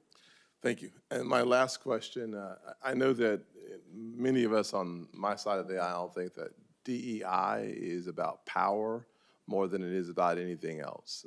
I think diversity actually is very healthy for our country. It is the backbone and the strength of our country. I think diversity, equity, and inclusion is a political movement that has very little to do with the advancement of people based on the merit, based on what they have to offer, and more to do with about gaining power and political position. President Trump and I worked a lot on HBCUs, historically black colleges and universities. He was able to take that funding to the highest level in the history of the country. He was the first president and the only president to make that funding permanent. There's no doubt that our country still struggles with the issue of race, but one of the shining examples of a merit-based system that helps those who do not have see the perspective that the American dream is for them. I hope that you will commit to continuing the efforts of President Trump on supporting historically black colleges and universities. Yes, as a matter of fact, I met with the president of Howard University a week ago, and we sat and talked through a lot of the different programs that are offered there. And I was very impressed, and I understand that I believe that I'm an honorary Board of Regent member. That may not be the right description by virtue of if I am confirmed as the Secretary of Education, and I look forward to continuing those programs. And with my last 5 minutes? Make it fast. Okay, I'm done. Thank you, Senator Scott. I see Senator Hickenlooper jumped in front of the freshman. No, I'll yield to the freshman, just out of deference to her frosh status. Okay. Senator Blunt Rochester, you're recognized for 5 minutes. Thank you so much, Mr. Chair and Mr. Hickenlooper, for that sharing of the time. I will first start out by acknowledging that today here with us are representatives from the Delaware State Education Association, and I want to thank them and all of their members for being here in Washington, but more importantly, for what they do for the students and families in the state of Delaware. I also want to thank you, Ms. McMahon, for taking the time to come and meet with me and talk about a myriad of issues. I especially appreciated your candor in our meeting. And, you know, as I'm sitting here watching the passion of the participants, of the members, it is clear that education is so important to this country. And I am clear-eyed about the challenges that we face in accomplishing the goal of ensuring that all students are able to be prioritized. I shared my concerns about the call to abolish the department. I am particularly concerned, as a former cabinet secretary myself, cabinet secretaries do have the influence, the power, the responsibility to share what is good, what is bad, what is wrong. And so I understand waiting until you get into a position to figure some things out, but there are core basic things like, do we have the confusion that people have over this executive order on diversity? They are scared.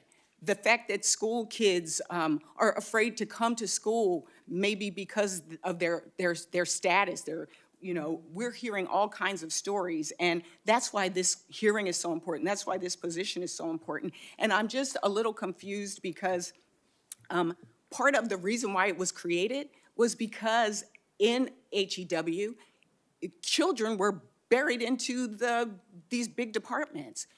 Why do you think that a department that is focused and that really is dealing with children, whether it's civil rights, disability, providing the checks and balances, why do you think that it is better to stick the functions of dealing with children with disabilities in a huge department that will not have the same priority? Thank you very much, Senator, for that question. The bottom line is because it's not working. Department of Education was set up in 1980, and since that time we have spent almost $1 trillion, and we have watched our performance scores continue to go down. I do believe that it is a responsibility to make sure that our children do have equal access to excellent education. I think that that is best handled at the state level, closest to the states, working with state administrators, teachers, parents, who should have input into their curriculum. I have only 2 minutes, and I just want to follow up. Do you believe that any school benefiting from taxpayer dollars should be required to follow federal civil rights laws? Schools should be required to follow the laws. Anybody getting taxpayer dollars. And so that's good. So private schools should not be able to turn away a student with a disability or a student based on their religion or their ethnicity or race. Well, private schools aren't taking federal dollars. But I'm saying, so they have the ability to say that if they do not believe that they receive them. Well, if they believe that they cannot best serve that student and they're not taking federal dollars, then they have the right not to accept that student. But I'm speaking specifically when we talk about, there's a lot of conversation about vouchers. If private schools take federal dollars, can they turn away a child based on a disability or religion or race? Well, I think that there are also some public schools who are saying that they don't have the. Really just a yes or no? No, it's not. It really isn't. For me, if you want to follow up, because I'm kind of running out of time. Okay, I'd be happy to follow, and I'd look forward to following up with you to discuss that. Thank you very much. Okay, because this is one of the big concerns that we hear about. Also, I believe that as a country, as I said, we've benefited from checks and balances. It's a hallmark. If you're concerned, how would you defend the rights of all students if state and local governments are unable or won't address violations of students' civil rights?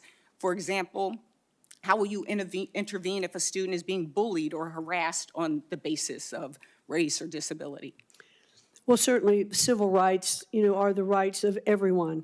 And so we'd want to make sure that our schools are enforcing. The bullying shouldn't happen anywhere. No child should be made to feel uncomfortable. So it is, but the Department of Education does not control that from Washington. Would you put this in the department? When we talked, you mentioned the Department of Justice. Would you move this to the Department of Justice? Well, one of the things that we talked about, as I said this morning, that I think there may be more appropriate places that maybe the Department OCR that is currently in the Department of Education is better served in the Department of Justice, where they have civil rights attorneys as well. But I don't know those things yet. If I'm confirmed, I look forward to getting in and really digesting and understanding where all of these particular aspects need to fit to best serve our students. That's the goal. It's to protect our students. I look forward to following up. You can understand there is a lot of distrust based on people's motivations in just the past few weeks. I think that's why you're seeing all of what you've seen in this audience today in terms of participation of the folks here. This is important. Our students are important, as you know. And so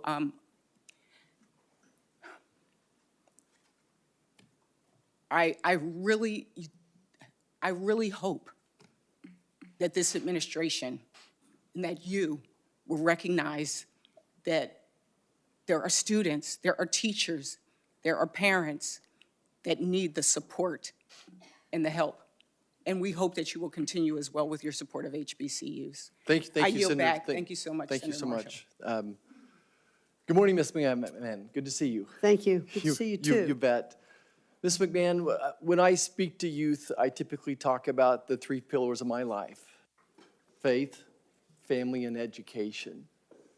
And thanks to a strong faith, a loving family, and the public educators in my life, I was a first-generation college kid who got to live my American dream and become a physician and practice in rural medicine. So this education thing is so important to all of us on both sides of the dais. I raised 4 kids in public schools. And unfortunately, I've seen the deterioration of the education system. And again, we have the most incredible teachers and coaches back home, and I'm grateful for all of them. But I think we'd all agree we're going the wrong direction. Just really big picture, what would be your top priorities? How do we change this ship's direction?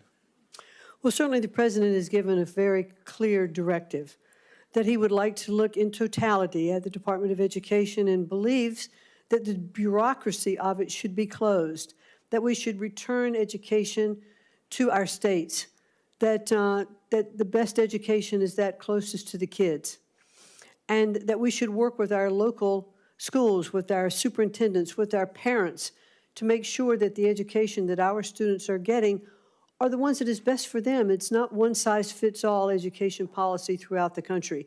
Governors have taken great strides in implementing school choice, making sure that schools have the funding that they need. And we've seen public education in those states actually improve.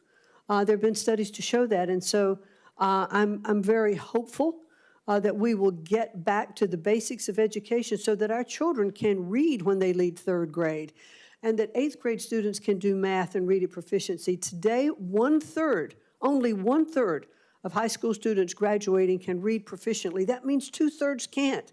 We are failing our students, our Department of Education, and what we are doing today is not working, and we need to change it. Thank you. Ms. McMahon, should biological boys, be allowed to compete against girls in sports? I do not believe that biological boys should be able to compete against girls in sports. And I think now that they certainly not only have the people spoken, because that was something that President Trump ran very hard on, but also the court has spoken. Ms. McMahon, I feel like there's that anti-Semitism has become endemic in our universities. Would you be open to some type of an anti-Semitism commission to evaluate the progress of the universities on this issue? Yes, I would, and I'd look forward to perhaps working with you or other members of the committee on such a commission. Okay. Let's talk about workforce Pell Grants for a second. I mean, we can't keep doing what we're doing. The average starting salary for graduates from our community colleges and technical colleges back home is higher than our four-year universities, and their debt is close to zero, if not zero as well. What would you speak to what do you feel about more flexibility of Pell Grants? Oh, I certainly would like to see workforce Pell Grants, and it goes through various stages of getting passed, but I definitely think that workforce Pell Grants are something that could stimulate our economy, provide opportunity for those who want to participate in skilled-based learning, to have the opportunity for we'd have short-term certificates of Pell Grants that would get those students into the workplace faster if they want to be electricians, HVAC developers. And apprenticeships as well? And apprenticeships and internships, all of that.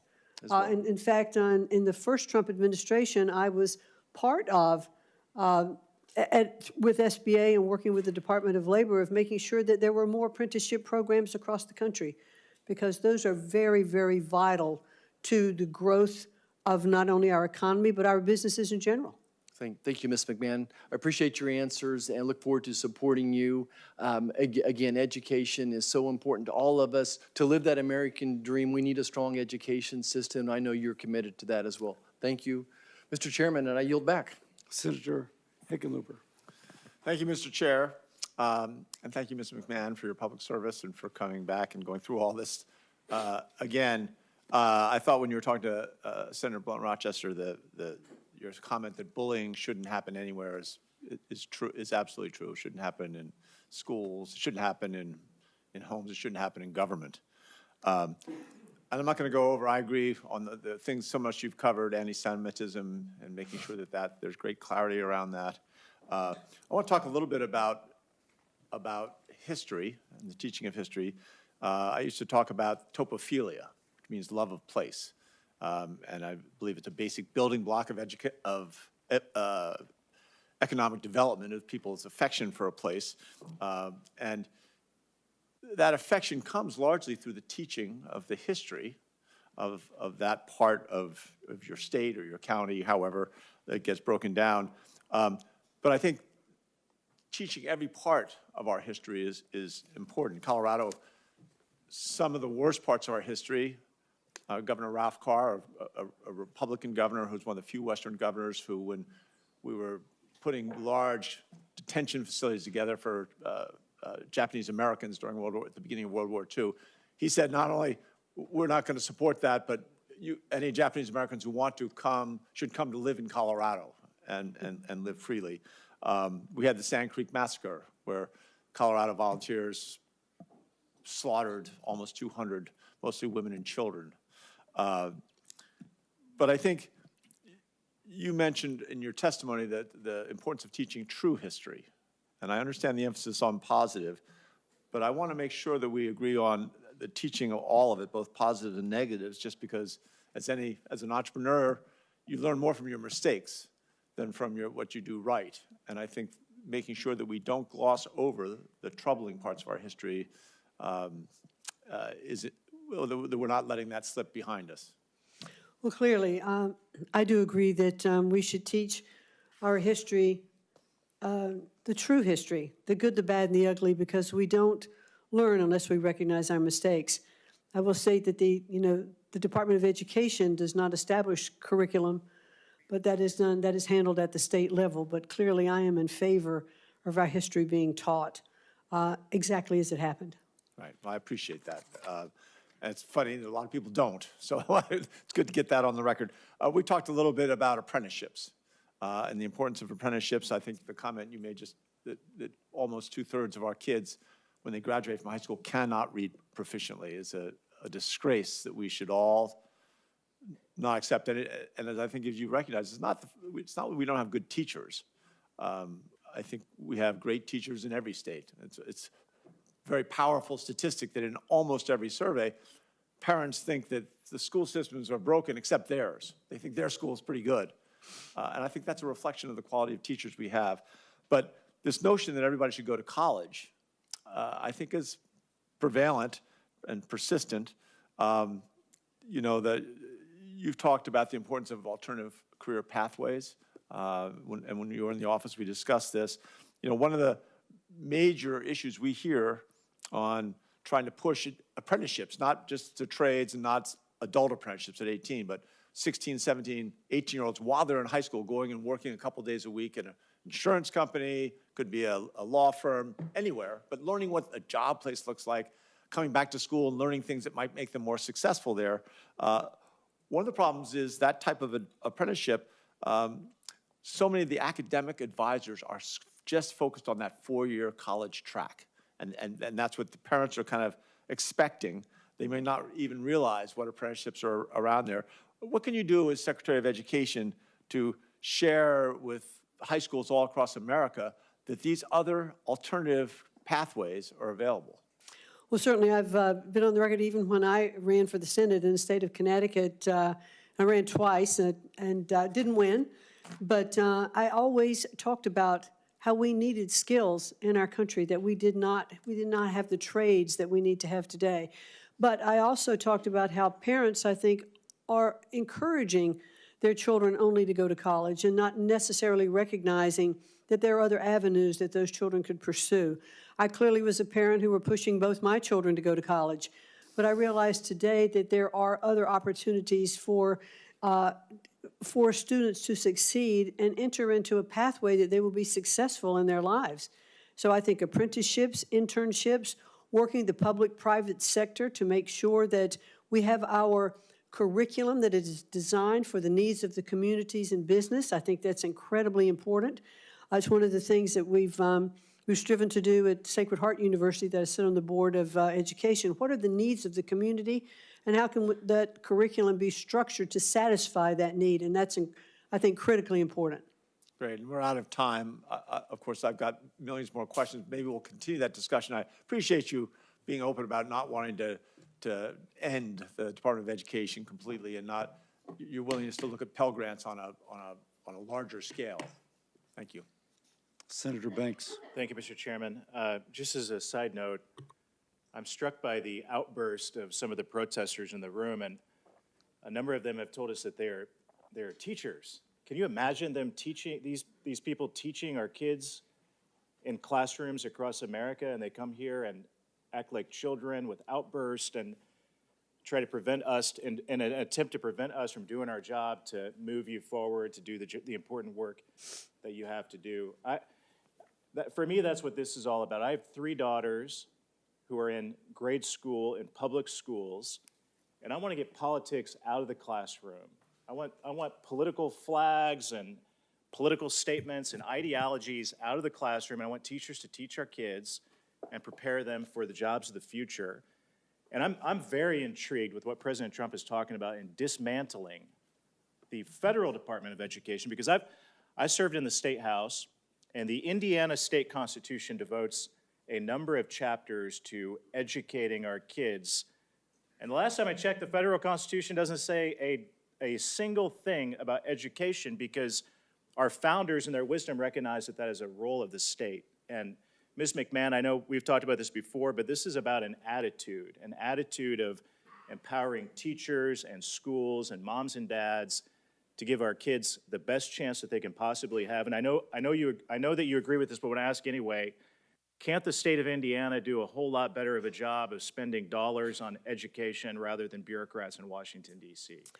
I certainly believe that to be true, Senator, yes, and that is definitely what the President believes as well, that I'll be repetitive, that education is best handled closest to the child to understand what that child needs and what the community needs. And working with parents, parental rights are so important in educating our children, and I definitely believe that should be returned to the states. speaking of wasting money, the Biden Department of Education allocated over $1 billion in grants toward diversity, equity, and inclusion programs. And that included $4 million toward a, quote, culturally responsive computer science camp for high schoolers, $1 million to train elementary teachers in Iowa on, quote, equity-centered education, $38,000 for a one-day session with a, quote, equity consultant in Michigan, countless dollars toward race-based hiring, which is unconstitutional and unlawful, by the way. Will you commit to ending all racial discrimination in government programming at the Department of Education? That will be my goal, absolutely, to work, and I'd look forward to working with you and other members of the committee as well, and with Congress, to make sure that we can take the ideology, if you will, out of education and focus on actually teaching our students to read and to write and to do arithmetic, because they cannot be successful if they cannot do the basics. Some of my colleagues today have talked about the rise of anti-Semitism on college campuses, and I think one of the motivators of that is money that flows from adversarial foreign countries like China and other countries with an anti-American agenda that are donated to many of our colleges and universities in the United States of America. And it turns out that the Department of Education plays a key role in reporting and making those foreign donations transparent. While I want to ban them altogether, China should never be donating money to colleges and universities in Indiana or anywhere else in the country. Have you thought about what other steps that we can take to eliminate foreign influences, especially anti-American influences on our college campuses? Well, I think what we've seen is the lack of transparency of where the money comes from, how much, and what it's used for when it gets to colleges. And I think there absolutely has to be more transparency in tracking that money. And I hope that I saw what President Trump did in his first term and the 4 years of tightening many of these donations and blocking them, making them transparent. And then I served on the Education Committee in the House for 8 years, so 4 years of President Trump, 4 years of President Biden.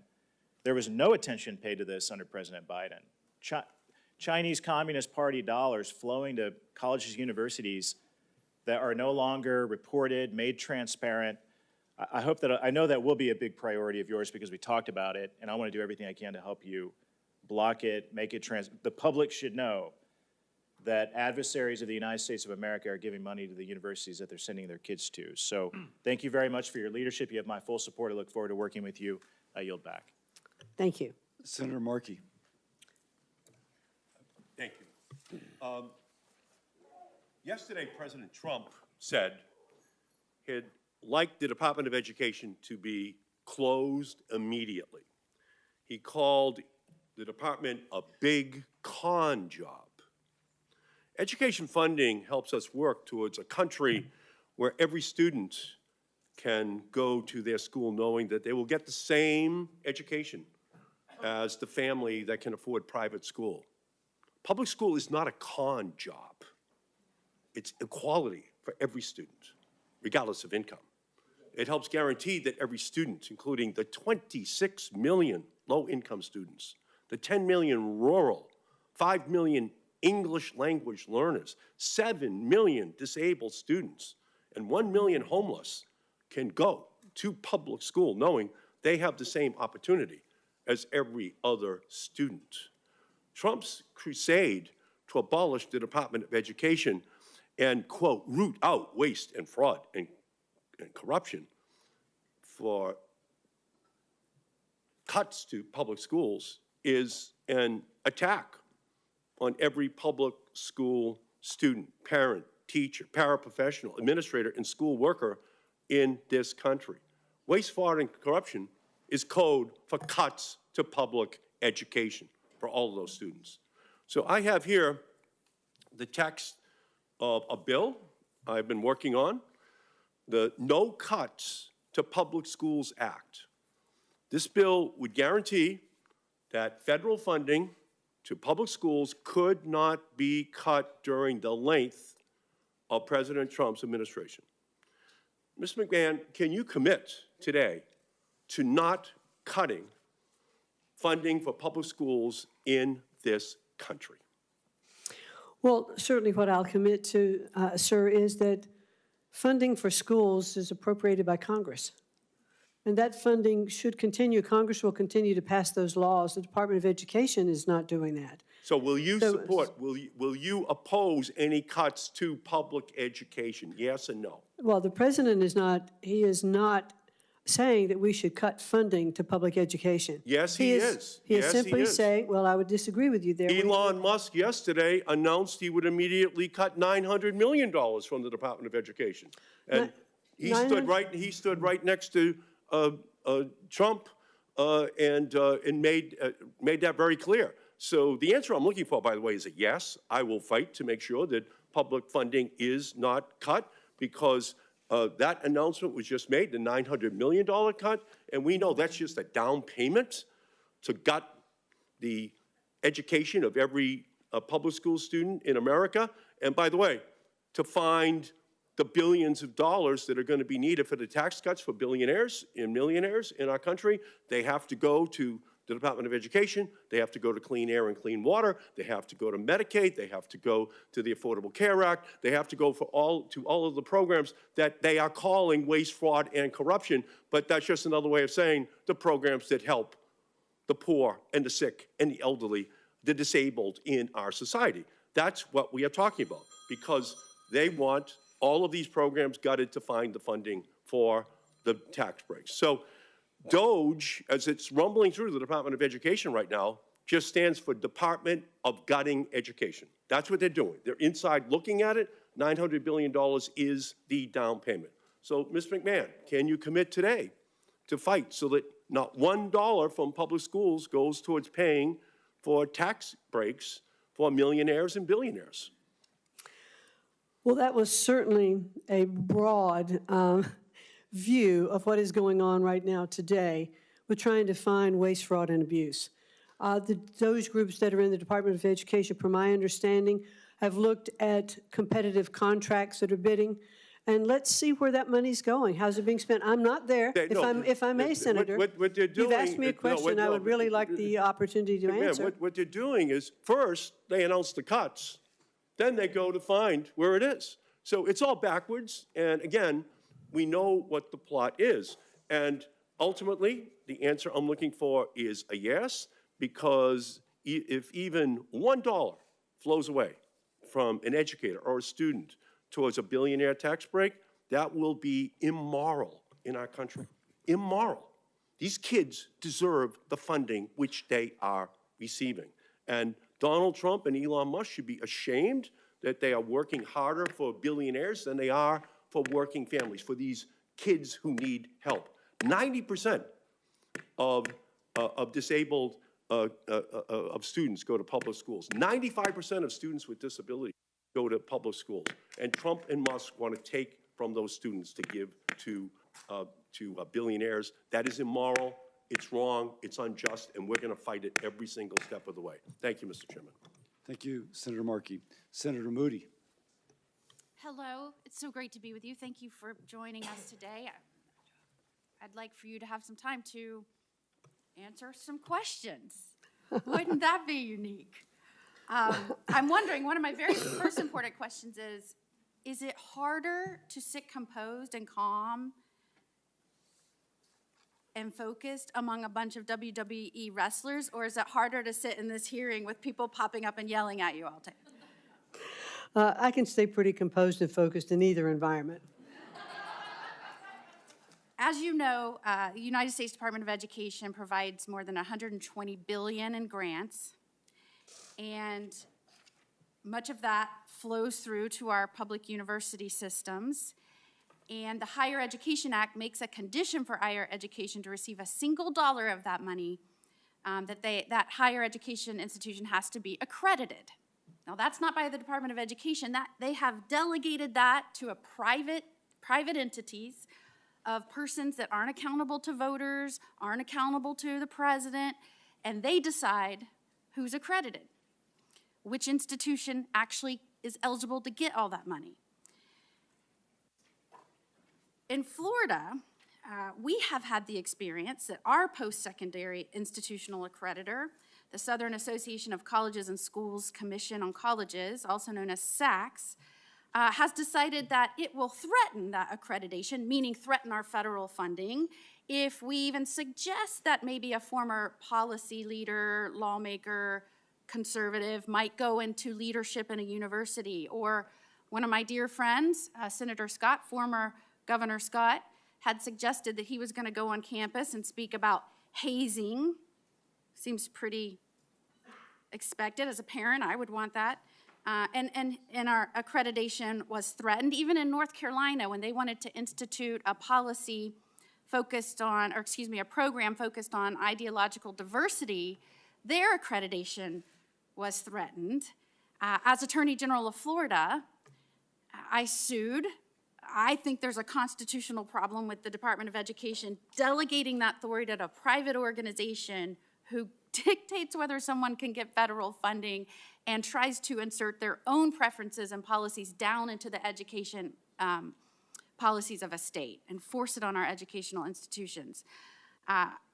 So I wanted to talk to you a little bit about that today. I don't think it's just frustrated Florida. I think, yes, we were one of the first states to stand up and fight and go to court and try and stop that.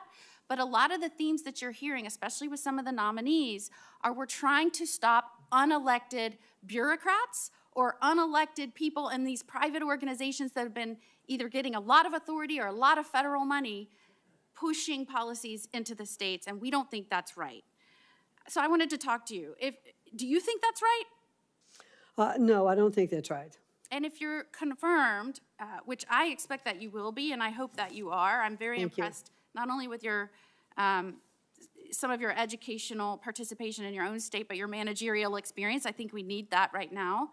But will you commit to me that you will look into some of the regulations and guidance documents that relate to higher education institutions being able to change their accreditors?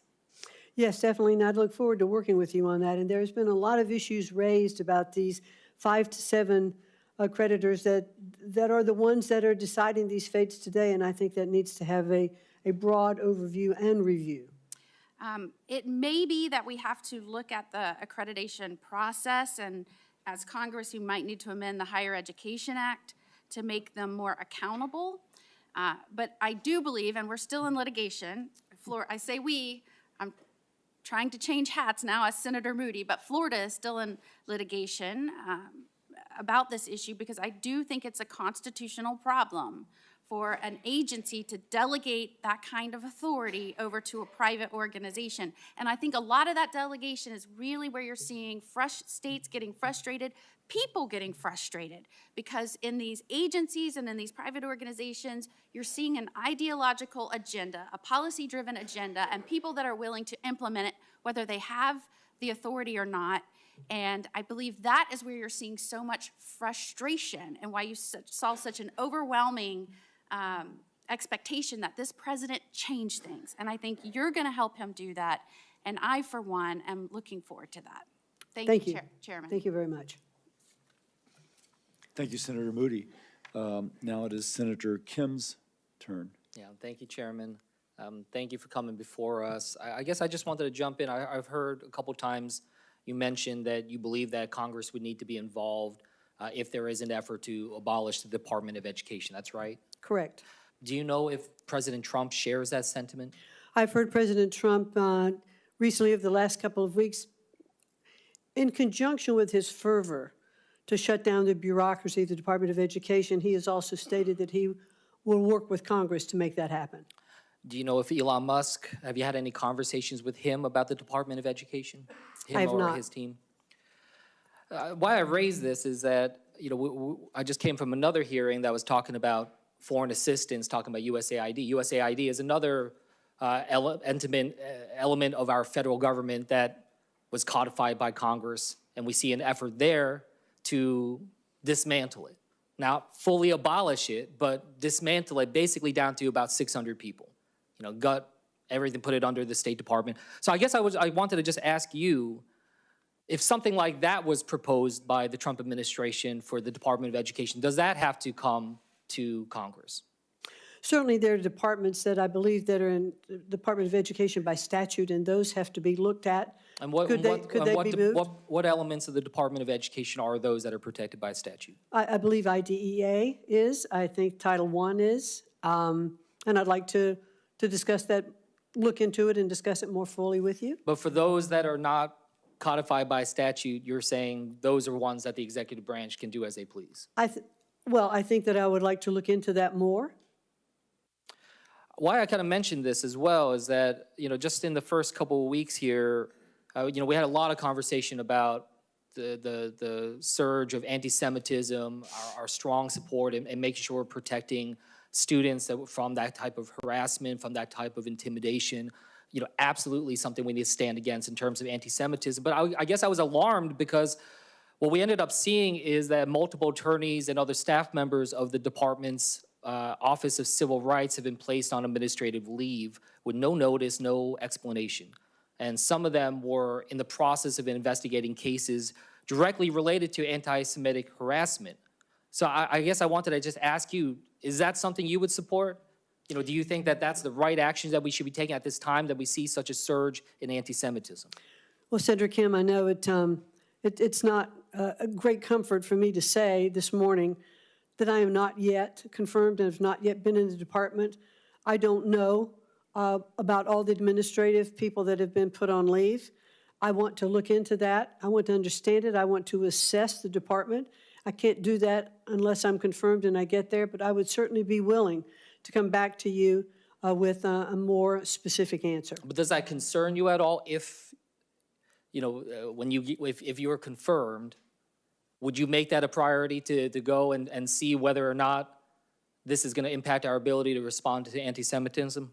No, I would want to make sure that we have everything that we need to have in place to protect our students on campuses.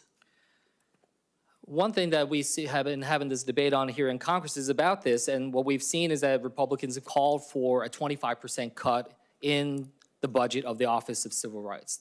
Is that something you would support? Again, I would want to see exactly what that impact is going to be and understand it.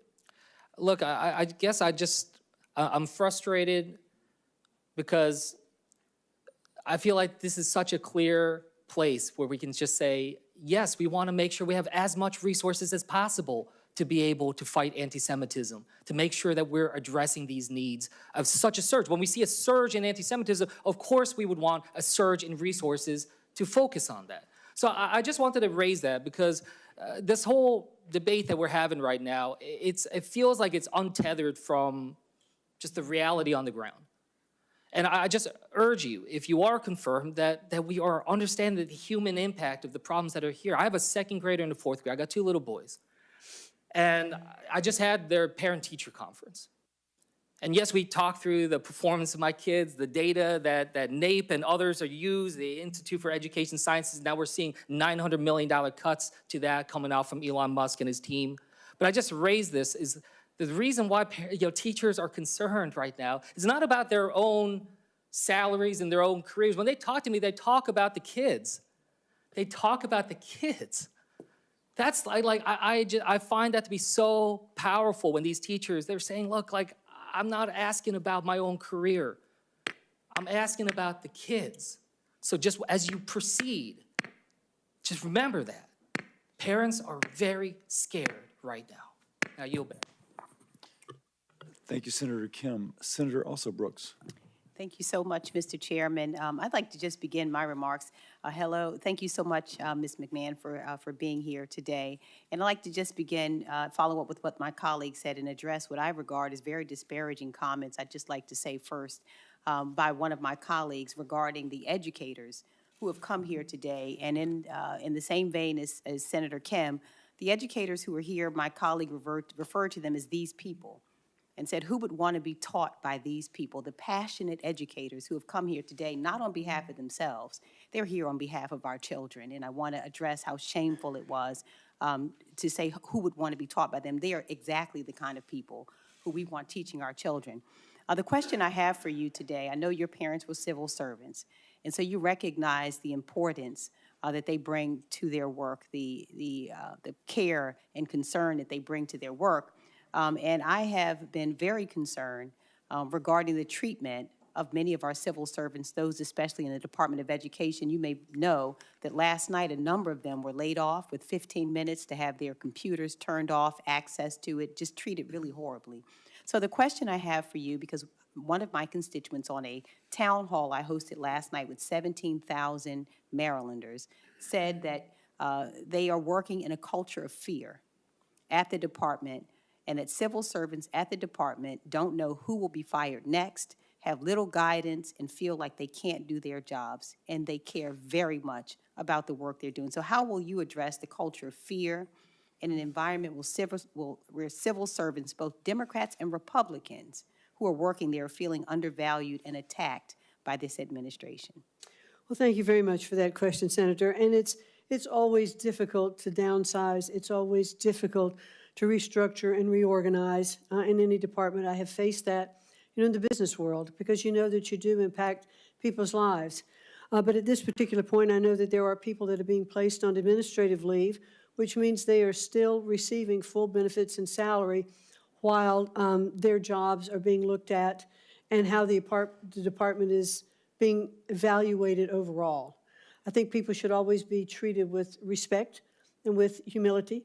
And I would hope that that is what is going on within the Department of Education. I'm not there in person to see that yet, but it was certainly something that I would strive to do in any reorganization that we would take.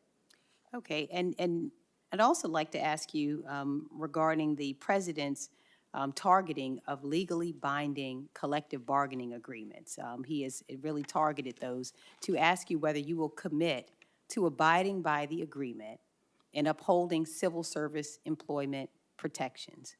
I will certainly commit to working with you and to looking into those issues if I am confirmed to be the Secretary of Education. And also to ask you whether you will commit to ensuring that federal workers with disabilities, many of them are very concerned about whether they will continue to have reasonable accommodations as required by law. Well, as required by law is the key phrase there, yes. Okay, well, in the same vein, there are some who are concerned about being forced now to reapply for accommodations. These are people who have had those accommodations given to them, and they're being told now that they must reapply for those accommodations with their supervisors. And so will you commit that the department civil servants with disabilities will have their reasonable accommodations honored without interference or delay? I'll certainly commit, if I'm there and confirmed, to look into all of those and to get back to you. Okay. And finally, I'd like to ask you regarding the freezing of funds. If you are confirmed, would you support any directive from the president to freeze funds that have been appropriated by Congress, including funds that students and families rely on to pay for college? If they've been appropriated by Congress, those funds should be disseminated. Okay, and so you would block any directive. You would not adhere to any directive, including some of our HBCUs in my state, Bowie, Coppin State, Morgan State. You would not interfere with the freezing of those funds.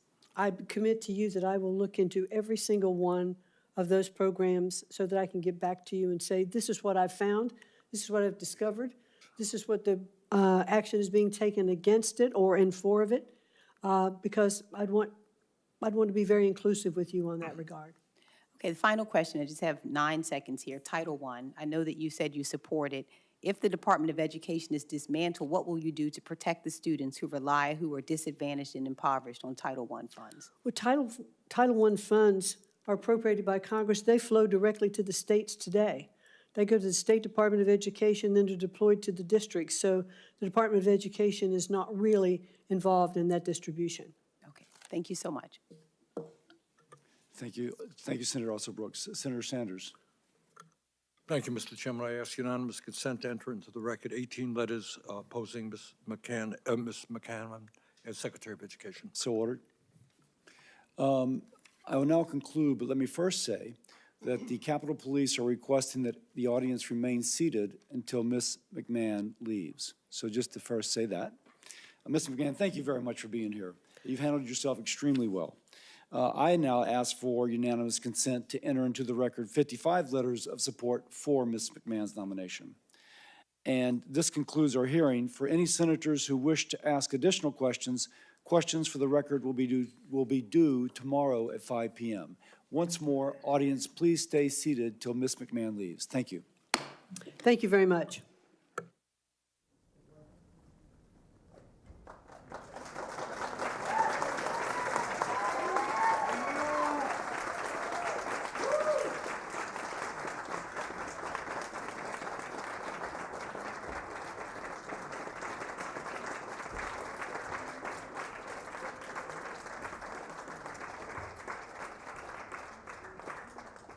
Maybe I should have said stay in place as opposed to stay seated. So,